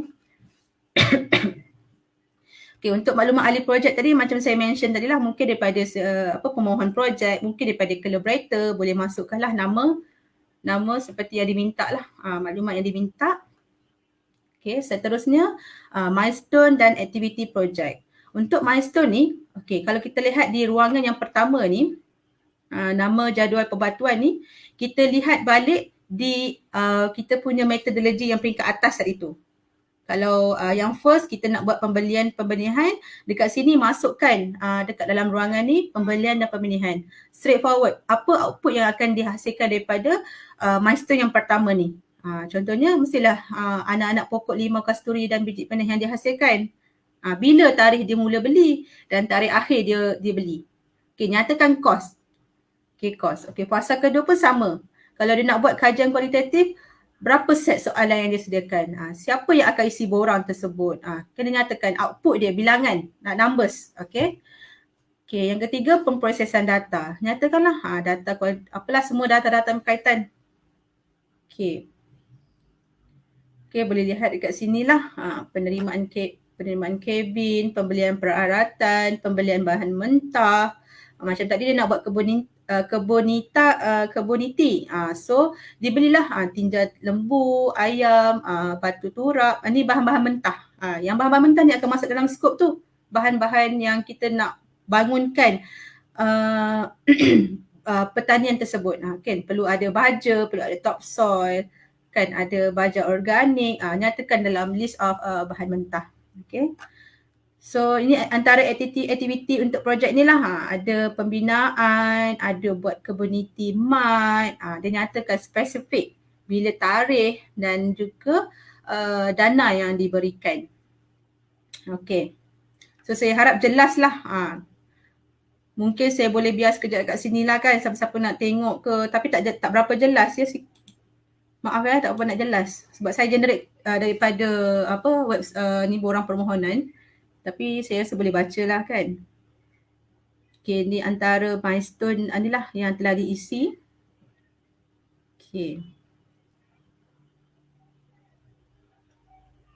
So maklumat-maklumat yang kita minta ni tidaklah nak menukarkan pemohon untuk memohon. Ini cuma nak membantu pemohon tu lebih senang untuk melaksanakan projek dalam tempoh setahun. Kalau dia pun tak jelas kan, tak faham apa yang nak buat, dan sukarlah projek itu akan berjaya. Di pihak sekretariat kami cuba nak bantu sahaja. Dana yang kami berikan ni dapat memberi manfaat kepada penyedia teknologi ni untuk bantu penerima manfaat lah. Okay, macam ni dia very detail. Milestone dia, apa output setiap milestone kan, budget. So sekali tengok kita dah tahu, oh memang betul dia nak buat projek ni. Dia pun dah ada community yang dia target. So dia dapat 267,000. So ini pun dia mohon 300,000 tetapi panel potong sikit je lah. Dia dapat 267 sebab projek ni very clear kan, straightforward. Okay. Okay, ini adalah komponen kos yang saya tunjukkan di garis panduan tersebut lah. Ada okay, untuk makluman yuran pengurusan ni tak ada dalam skop tau. Ini adalah yuran pengurusan yang kita telah buat sebelum ni. Sebelum ni memang kita ada nyatakan yuran pengurusan, tapi yuran pengurusan ni boleh masuk di bawah perkhidmatan nantilah, skop perkhidmatan. Dekat perkhidmatan ni boleh masukkan. Okay. Okay, untuk bahan mentah listkan apa item-item yang kita nak beli. Dia ada detail lah, harga seunit berapa, kuantiti berapa. Okay, kat sini total jumlah yang dimohon. Okay, bahan mentah ni bahan-bahan yang basic lah, yang perlu ada. Benih, baja ABC, baja rumput, macam tu. So untuk peralatan, ni lebih kepada teknologi sikit, hydroponic set, And then commodity mat ni dia nak beli perabot meja dan kerusi pekerja, kerusi pelanggan. Okay, semua ni boleh beli. Tetapi mesti pastikan lokasi yang kita nak masukkan commodity mat ni dia mudah akses untuk komuniti. Jangan kita letak dekat bandar sedangkan komuniti tu dekat kampung kan. Dia nak pergi ke tempat tu pun agak sukar. So kalau boleh biarlah senang nak diakses oleh komuniti. Okay. So dia listkanlah peralatan-peralatan yang terdapat dalam projek tersebut. Okay. Untuk dokumentasi, dinyatakanlah dia buat cetakan kertas soalan selidik ke, dia nak buat video ke, maksimum 2,000. Dekat sini memang 2,000, dia tak boleh lebih. Okay, memang tetapkan 2,000. Buatlah aktiviti tapi nanti pihak sekretariat akan nak dapatkan laporan dan juga video lah, video. Nanti saya akan tunjukkan contoh video untuk pelaporan dan untuk skema untuk buat video ni kita akan lebih detail lah. Kita akan bagi sekiranya tuan perempuan layak nanti kita akan bagi satu taklimat macam mana nak buat video, macam mana nak buat kajian impact, itu kita akan explain further lah lepas ini. Untuk sesi permohonan ni kita buat secara general saja. Kita tunjuk macam mana nak isi borang. Okay. Untuk perkhidmatan, dia buatlah penyediaan laporan kajian, pemprosesan data, kajian, dia buat lebih pada ni lah kajian kan. Pengurusan projek, pembersihan kawasan, pemasangan tank air, semua inilah. Okay. Dan kita minta juga dinyatakan risiko projek macam kita macam saya mentionkan awal tadi. Sekarang ni kita andaikan projek itu kita akan berjalan secara fizikal lah kan. Maksudnya kita buat dia program tu secara macam tak ada pandemik, kita boleh turun site untuk buat. Tetapi dekat sinilah ruangan kita kena nyatakan sekiranya COVID ini akan terus berlaku kan, kita harap taklah kan. Kita harap benda tu COVID ni boleh pergi dengan cepat dan projek kita ni senang nak jalan dan nak plan kan. So bila dekat risiko projek ni perlu nyatakan apa plan B sekiranya COVID ni masih ada kan. Apa yang pemohon ni perlu buat. Mungkin kena ada buat training secara online kan. Kena fikirlah risiko-risiko ni. So dekat sini pun panel akan tengok juga aspek-aspek plan B yang akan dibawa oleh pemohon projek lah. Mungkin ada kewangan, mungkin lepas ini terlebih dana yang bagi tu 300,000 tiba-tiba tak cukup. Apa plan dia kita nak buat? Adakah kita nak pergi buat loan lagi untuk projek ni ataupun kita nak cari collaborator ataupun industri untuk invest? Cuba ni lah fikirkan bagaimana mengatasi risiko-risiko projek yang akan berlaku sepanjang setahun projek ini dilaksanakan. Okay. So untuk tata cara kelestarian projek exit plan ya, ini pun salah satu kriteria yang dinilai untuk kita tengok macam mana projek ini boleh sustain selepas 1 tahun. Kita tak nak tahu projek ini selama setahun. Kita nak tahu selepas tahun kedua apa plannya, tahun ketiga apa plannya. Kita nak tengok the entire process of the kelestarian projek tersebut. Okay, kalau setahun kita tahu memang dah ada duit, confirm senang jalan, senang nak buat, ramai yang committed nak buat kan. Bila ada duit ni, bila tak ada duit, adakah kita dapat buy in daripada collaborator kan. Ada lagi ke peserta nak join kan, dah tak ada duit. So macam mana kita nak sustain. Memang saya fikir kebanyakan projek yang kita buat ni one off je. Kita tak boleh buat macam tu lah sebab kita fikir niat kita nak bantu komuniti. Biarlah komuniti tu dapat manfaat daripada duit yang kerajaan invest ni. Penyedia teknologi ni sebagai orang tengah, mediator kan untuk bawa teknologi ni kepada komuniti. Okay, dia nyatakanlah dia punya kaedah kelestarian projek ini. Jadi nyatakan. Kita boleh bacalah sekejap. Okay. Sorry tak berapa jelas. Okay. Kalau ada dalam bentuk gambar rajah lagi senang faham. Kalau macam ni wordy pun kita susah juga nak baca kan. Tak menarik panel untuk lihat. Kalau buat dalam bentuk diagram kan senang nak nampak big picture of the kelestarian project ataupun exit plan tersebut. Dialu-alukan lah kalau ada boleh upload boleh nyatakan, boleh masukkan diagram tu dalam ruangan part exit plan ni. Okay.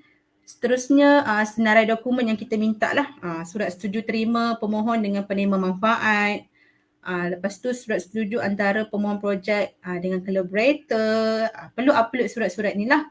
Sijil-sijil pendaftaran. Kalau SSM, kalau pemohon tu daripada industri, perlu ada sijil pendaftaran. Kalau pemohon daripada universiti, perlu ada surat kebenaran ataupun surat ni lah disahkan oleh RMC masing-masing. Perlu upload waktu mula-mula kita nak buat pendaftaran organisasi. Macam contohnya universiti, sekiranya nak mohon, RMC perlu keluarkan satu surat standard. So perlu register organisasi dekat website. So once sekretariat dah approve, untuk lecturer-lecturer lain mohon, boleh direct terus mohon saja. Sebab list universiti tu telah pun didaftarkan di dalam platform Innomap. Okay. Ini yang saya cuba sampaikan lah, sebab banyak pertanyaan macam mana universiti nak apply, kenapa tak boleh nak apply ni kan. Sebenarnya kena ada satu surat makluman, maksudnya RMC ni aware lecturer-lecturer ni sedang memohon projek MySI. Okay, maksudnya tak adalah bila dapat duit nanti nak salurkan duit tu pun tak clear. Alamak, nak kena hantar kat bendahari tak aware pun yang kita sedang buat projek ni. At least kita biarlah satu universiti tu maklum yang kita sedang apply dan kemungkinan akan lulus, dan kita tahu ke akaun mana pun kita nak masukkan duit bila dah berjaya nanti. Sebab tu ada penyata bank pemohon. Kita tak adalah nak tengok cash flow company ataupun universiti, kita just nak pastikan nak ada pembuktian memang ada penyata bank ni dia wujud, entiti ni wujud. So kita senang nak buat penyaluran dana pun senang, straight to kepada akaun pemohon. Okay. Kalau daripada NGO, kena ada pendaftaran Pertubuhan Malaysia lah, RS. Okay. So far itu sahaja borang ini. So borang ini pun boleh di-upload oleh pemohon projek lah. Once dah tekan submit, boleh print dan boleh buat record lah selepas ini. Alright. Mungkin saya boleh stop. Okay, Puan Nia, ada any question from the floor? Puan Husnia, mute. Terima kasih Puan Fazlina atas penjelasan yang begitu jelas lah. Saya harap dapat membantu pemohon-pemohon macam mana kaedah atau pengisian borang yang akan diisilah untuk projek masing-masing. Okay. Kalau boleh kita share lah video-video daripada projek yang terdahulu. Boleh ke Puan Ina? Okay, boleh. Mungkin saya tunjuklah beberapa video yang telah berjaya lah kan dapat dana ni. Mungkin dapat gambaran sikit apa teknologi yang kita nak bangunkan, apa metodologi yang kita nakkan dalam video pelaporan. So ini akan memberi gambaran sedikit lah kepada pemohon projek. Saya share lagi.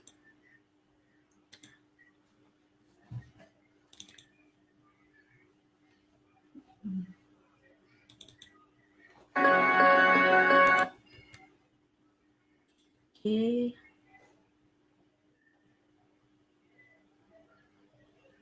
Sekejap. Share.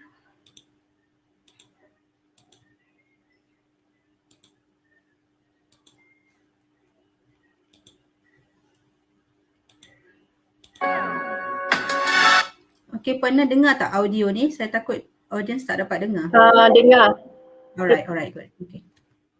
Ini adalah satu projek daripada daripada program keusahawanan mahasiswa. Projek ni daripada MTDC. Dia buat satu program dengan mahasiswa di UUM, macam mana ada satu teknologi ni akan bantu mahasiswa ni untuk menghasilkan pertanian dan boleh dipasarkan dan membantu mahasiswa ni selepas graduate boleh terus buat satu company untuk teruskanlah perusahaan yang telah dibawa oleh MTDC ni, teknologi yang disediakan oleh MTDC. Okey, kita lihat sama-sama.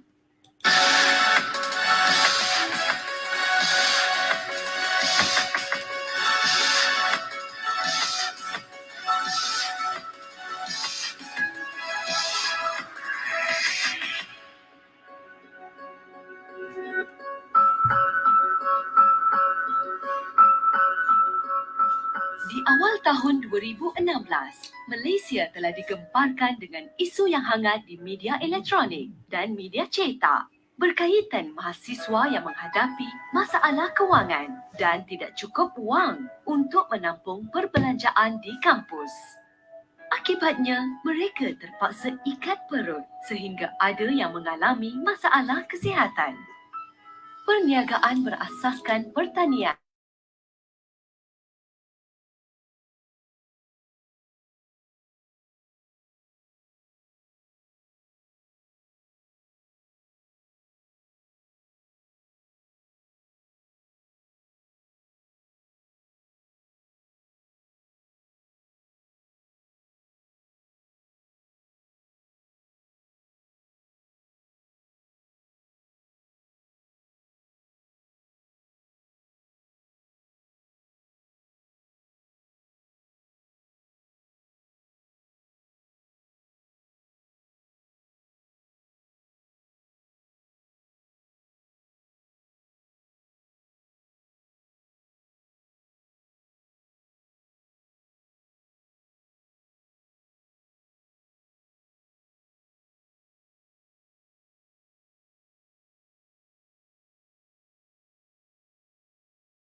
Tak dengar suara ya tadi? Ya betul. Okey, tak apa, saya share lagi Yang slide. awal-awal je yang dengar. Yang Boleh ke? last-last tu yang tengahan tu tak ada suara. Saya cuba sekejap, saya pelik another platform. Sekejap ya. Yang awal dengar. Yang Dengar tengah tu dah tak dengar. Okey, kejap. Saya tak tahu kat mana problem dia.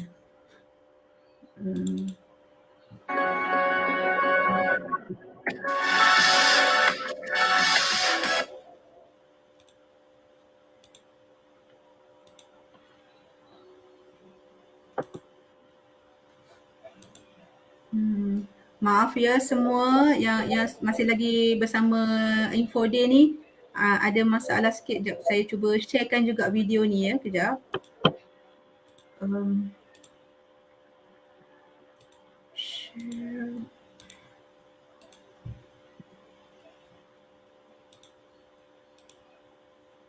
Right.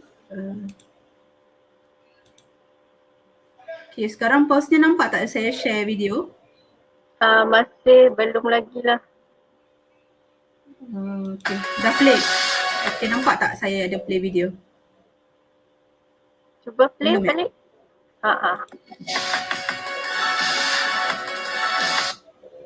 Tak nampak lah. Alright, kejap. Belum nampak lagi. Dia keluar share screen. Share audio. Window, alright. Okay, I hope this can function. Boleh Puan Ya? Ya boleh. Alright, hopefully boleh dengar sampai habis lah audio.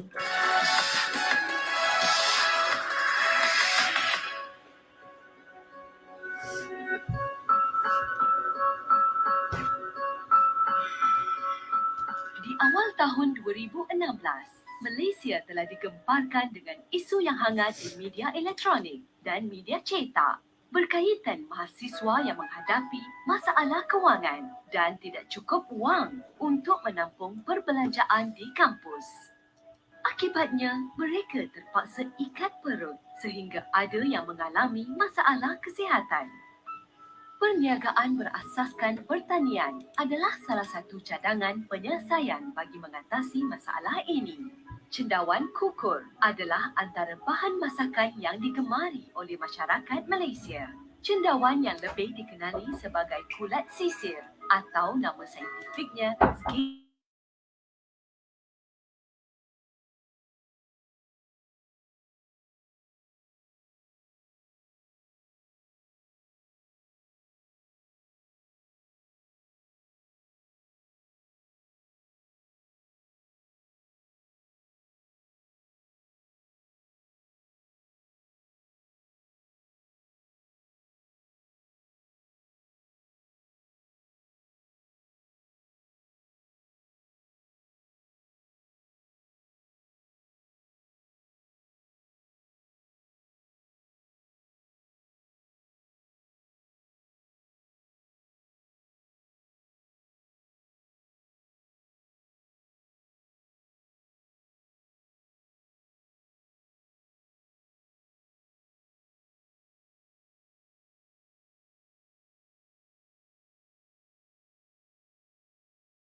saya minta maaf video macam ada problem sikit. Saya minta IT guy kami untuk terbantu untuk share video ni. Boleh? Untuk kita ada lagi masa setengah jam, mungkin di hujung-hujung masa ini saya akan tunjuk je video-video yang dah berjaya dapat grant lah. Mungkin dapat gambaran lagi ya. Kita minta IT kita bantulah tunjukkan contoh-contoh video.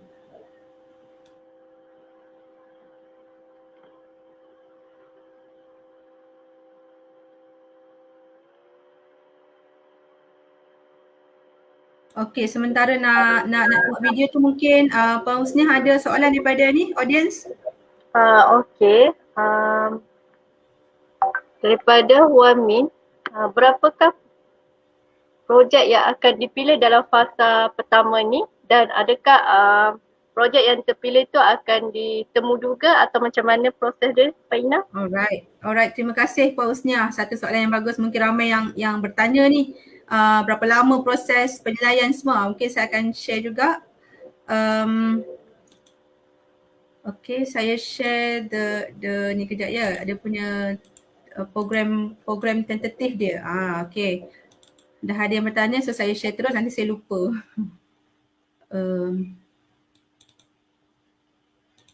Okay. Okay, saya share sekejap. Alright, so nampak Puan Husniah? Alright. Okay, Puan Husniah nampak kan saya share? Nak tanya audience pun tak ada nak cakap kan? Boleh tengok ketak kan? Kalau buat talk secara fizikal kita bertanya direct. So ini saya kata tanya moderator. Okay moderator? Boleh?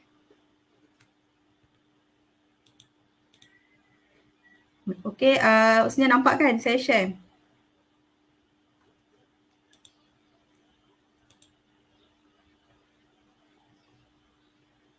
Okay.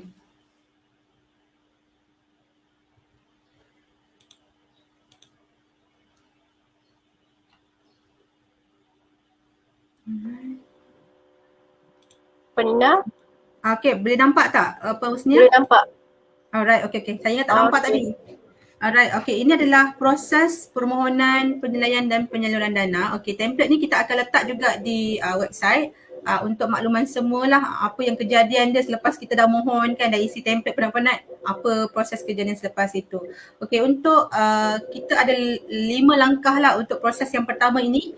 Okay, langkah yang pertama adalah daftar pemohon. Okay, saya rasa ini ramai yang dah daftar pun, dah hantar pun cadangan projek. Tarikh tutup pun tak lama lagi, 30 Jun je.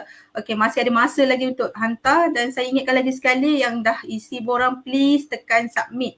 Okay, jangan lupa tekan submit, nanti PM sekretariat bila projek lulus padahal dia tak tekan pun submit. Selalu jadi isu macam tu.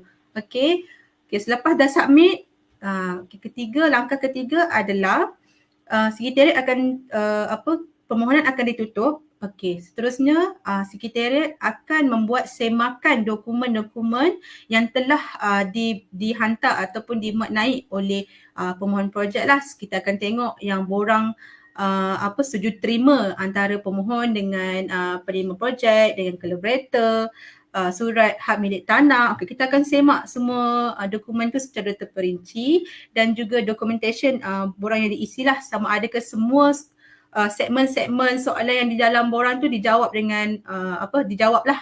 Bukannya ada nama projek X, lepas tu objektif projek Z semua kan. Dia just nak try je, nak isi lah. Kalau boleh kita, kalau macam tu kita reject lah, automatic reject. So kita akan pilih betul-betul borang yang telah diisi dengan lengkap lah. Okay. So untuk tugas sekretariat kita tak akan tengok daripada segi konten, kita hanya semak dokumen dan juga borang tersebut lah sama ada diisi ataupun tidak. Okey, langkah kedua. Okey.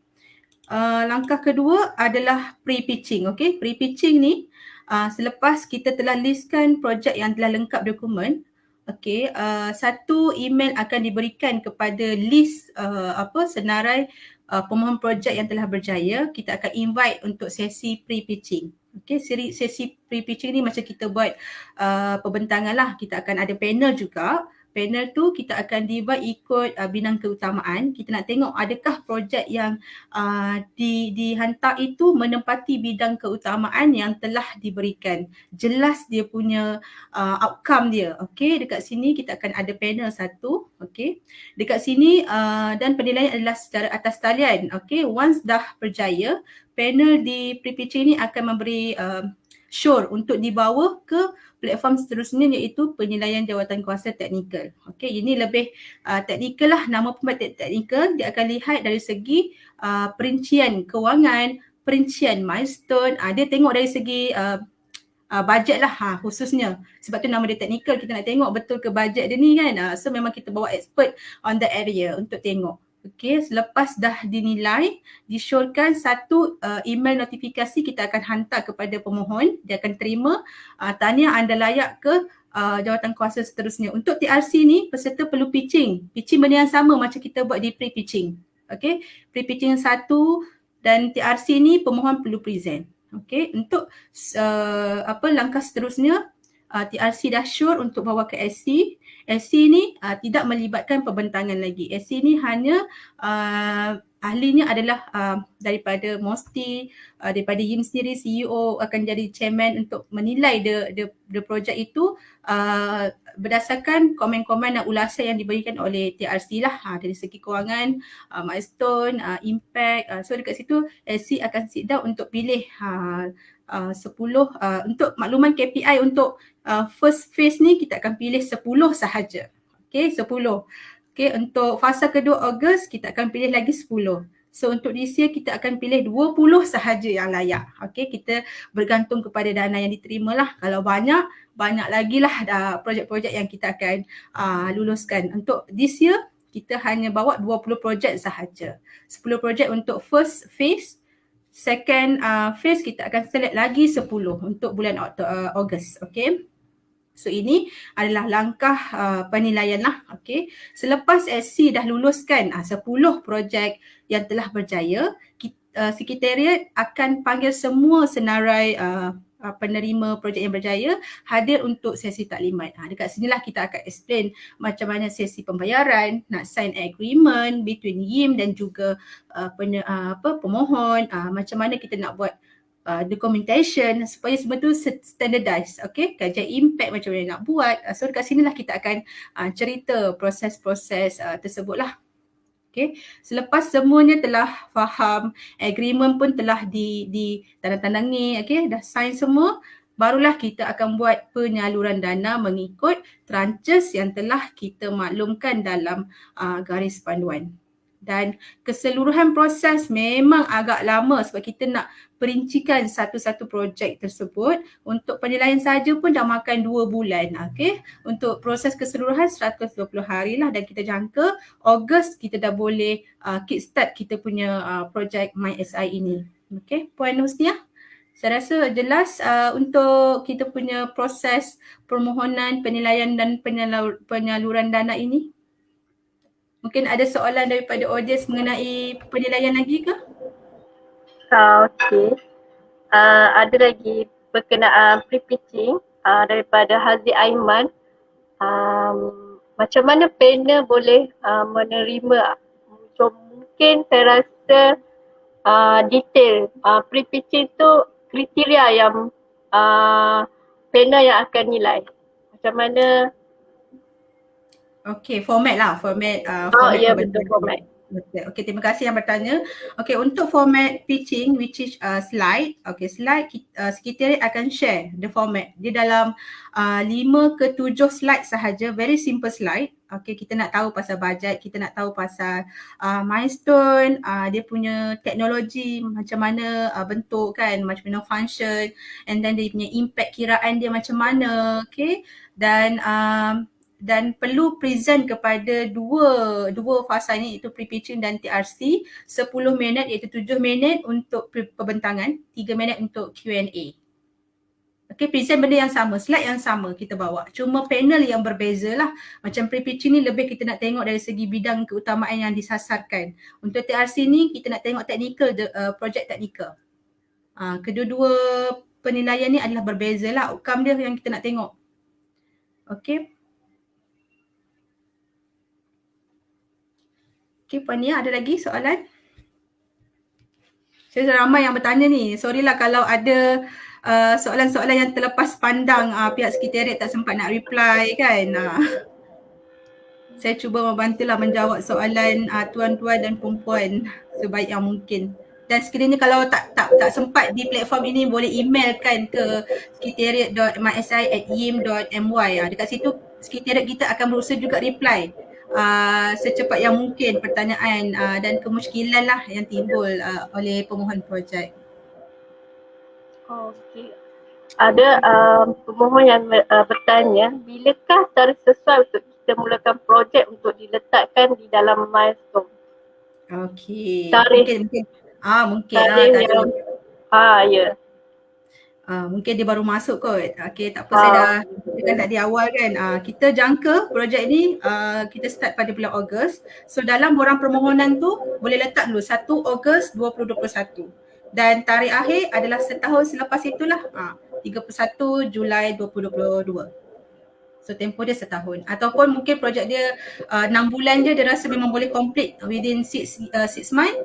Lagi bolehlah mention detail milestone dia dalam borang tersebut. Okey, ada lagi? So untuk detail penyaluran dana ni yang berjaya nanti kita akan bagi makluman lebih jelas lah. Untuk peringkat ini saya bagi surface information dululah untuk semua dan senang. Okey. Video dah boleh show video ke? Sebab ramai juga yang bertanya tentang projek-projek yang dah berjaya sebelum ni. Alright, okay, saya serahkan pada Cik Azri untuk share the video. Boleh? Saya stop lah. Okay, Encik Azri boleh share?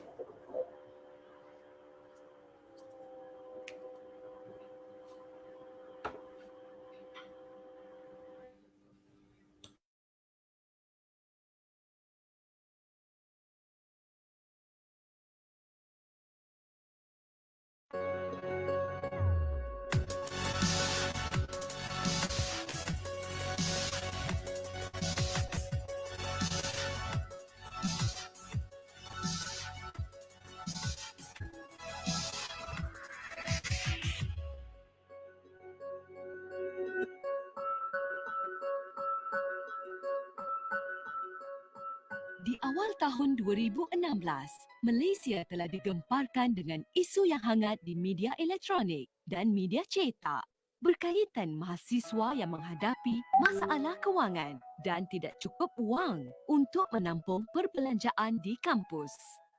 Akibatnya, mereka terpaksa ikat perut sehingga ada yang mengalami masalah kesihatan.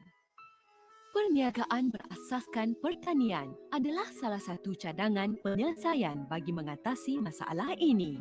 Cendawan kukur adalah antara bahan masakan yang digemari oleh masyarakat Malaysia. Cendawan yang lebih dikenali sebagai kulat sisir atau nama saintifiknya Schizophilium commune yang dikutip di kebun getah dibimbangi mengandungi racun dan ini membuatkan tanaman eksotik ini agak payah ditemui dalam pasaran komersial.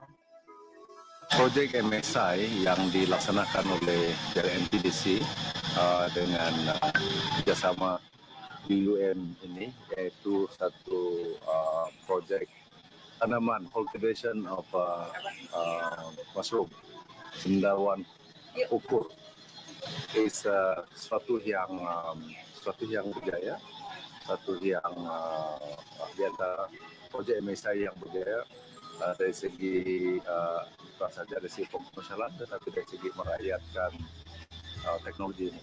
Prihatin kepada permasalahan mahasiswa, Kementerian Sains, Teknologi dan Inovasi MOSTI melalui platform inovasi sosial MOSTI MSI dengan kerjasama Perbadanan Pembangunan Teknologi Malaysia atau MTDC telah mengenengahkan program kesedaran keusahawanan dan ekonomi pertanian untuk membantu mahasiswa Universiti Utara Malaysia UUM melibatkan diri di dalam projek tanaman cendawan kukur. Di bawah program MSI ini, 3 buah rumah cendawan kukur telah didirikan untuk kegunaan lebih kurang 200 mahasiswa dari Kelab My Agrosis, UUM, dan teknologi penanaman cendawan kukur diperolehi daripada Norsim Sendirian Berhad, iaitu sebuah syarikat Unimed, NCIA, MTDC Symbiosis. Norsim telah mengkomersialkan hasil inovasi Institut Penyelidikan dan Kemajuan Pertanian Malaysia, MARDI, dengan bantuan dana CRDF di bawah MTDC. Di antara teknologi yang kami cuba sampaikan kepada pihak Norsim ialah teknologi pengasilan benih cendawan secara cair, di mana benih cendawan secara cair dihasilkan dengan menggunakan teknologi bioreaktor. Teknologi yang dikomersialkan iaitu teknologi pembenihan secara bioreaktor, mampu menghasilkan benih cendawan kukur dalam kuantiti yang banyak dan konsisten. Saya haraplah ini salah satu usaha kita lah untuk terus menjana pendapatan. Bidang sektor pertanian adalah salah satu daripada 12 NKA yang menjadi tunggak kepada ATP. Jadi sektor pertanian itu sendiri sangat penting dan kita melihat bukan sahaja pelajar daripada program Sarjana Muda Perniagaan Tani tetapi juga daripada pelbagai program yang lain boleh terlibat. Ini membolehkan cendawan kukur dihasilkan secara komersial, terkawal, selamat dan berkualiti tinggi. Penanaman cendawan kukur secara komersial ini diyakini mampu menjana pendapatan lumayan kepada mereka yang meminati bidang pertanian. Kelebihan cendawan kukur ni adalah salah satunya boleh dijual secara segar dan juga boleh dijual secara kering. Dan juga kaedah penanaman kita gunakan secara komersial yang mana kita gunakan bongkah untuk penghasilan hasil cendawan.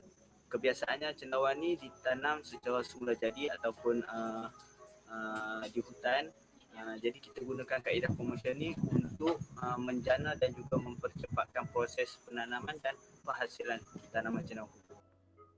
Dengan peningkatan teknologi di masa akan datang, cendawan kukur juga berpotensi untuk dibangunkan sebagai makanan kesihatan dan produk perubatan. Pihak MOSTI dan MTDC yakin aplikasi teknologi dan penanaman cendawan kukur ini akan meluas dan memberi impak positif kepada lebih ramai lapisan masyarakat.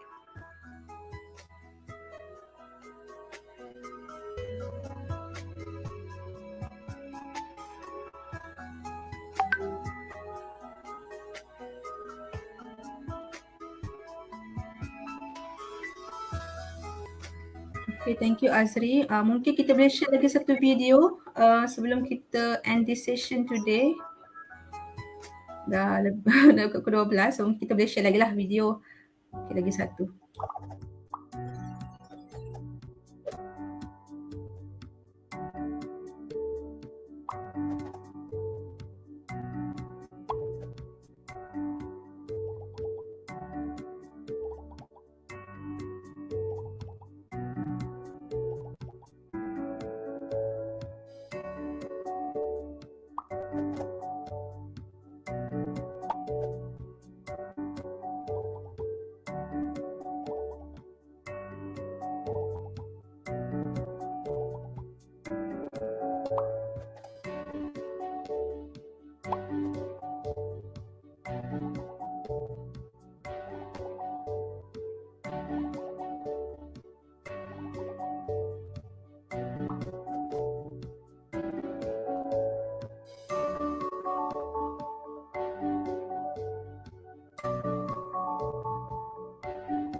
Alhamdulillah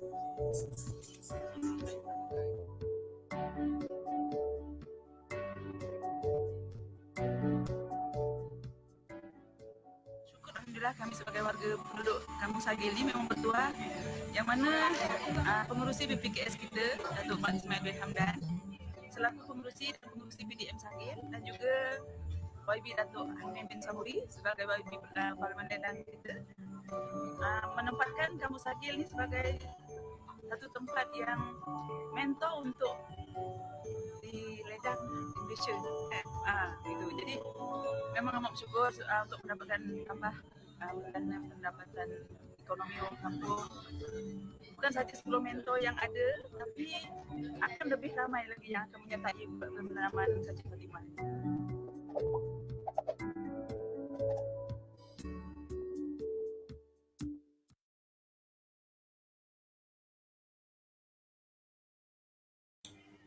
Okey, Husnia, ada lagi soalan ke yang mungkin di hujung waktu ni? Saya rasa banyak soalan yang telah dijawab oleh Sekretariat melalui Facebook. Okay. Saya rasa kita pun dah menghampiri ke pukul 12. Saya rasa telah sampailah ke penghujungnya. Saya tahu masih ramai yang mempunyai persoalan berkaitan permohonan MySI. Sekiranya tuan-puan mempunyai sebarang pertanyaan lanjut, pihak tuan boleh juga email kepada secretariat.mysi@in.my dan pihak sekretariat akan cuba untuk memberikan maklum balas tersebut. Okay. Terima kasih sekali lagi kepada panel kita pada hari ini dan semua hadirin yang hadir pada hari ini. Semoga sesi ini dapat memberi pencerahan kepada semualah. Mohon maaf atas segala kekurangan di pihak kami sehingga berjumpa lagi di lain sesi Info Day at MySI. Okey, saya sudahi dengan wabillahi taufik wa hidayah. Assalamualaikum warahmatullahi wabarakatuh dan sekian terima kasih dari kami pihak Sekretariat MySI Yayasan Inovasi Malaysia. Okey, Puan Ina, ada kata-kata terakhir sebelum kita akhiri sesi Info Day pada hari ini? Saya rasa tahniahlah kepada yang telah memohon dan insya-Allah kalau ada rezeki boleh dapat. Okey, kita cubalah bantu mana-mana ada lagi persoalan boleh majukan. Tarikh tutup 30, kalau tak sempat boleh extend pada bulan Ogos, boleh lagi mohon. Kita akan cuba lagi buat info dia lebih banyaklah supaya ada ruangan untuk bertanya one to one dan kita boleh jawab secara langsung lah. Kita cuba yang terbaik untuk bantu anda semua. Terima kasih yang sudi mendengar daripada awal sampai habis untuk sesi hari ini. Terima kasih. Terima kasih moderator. Assalamualaikum. Jumpa lagi. Bye.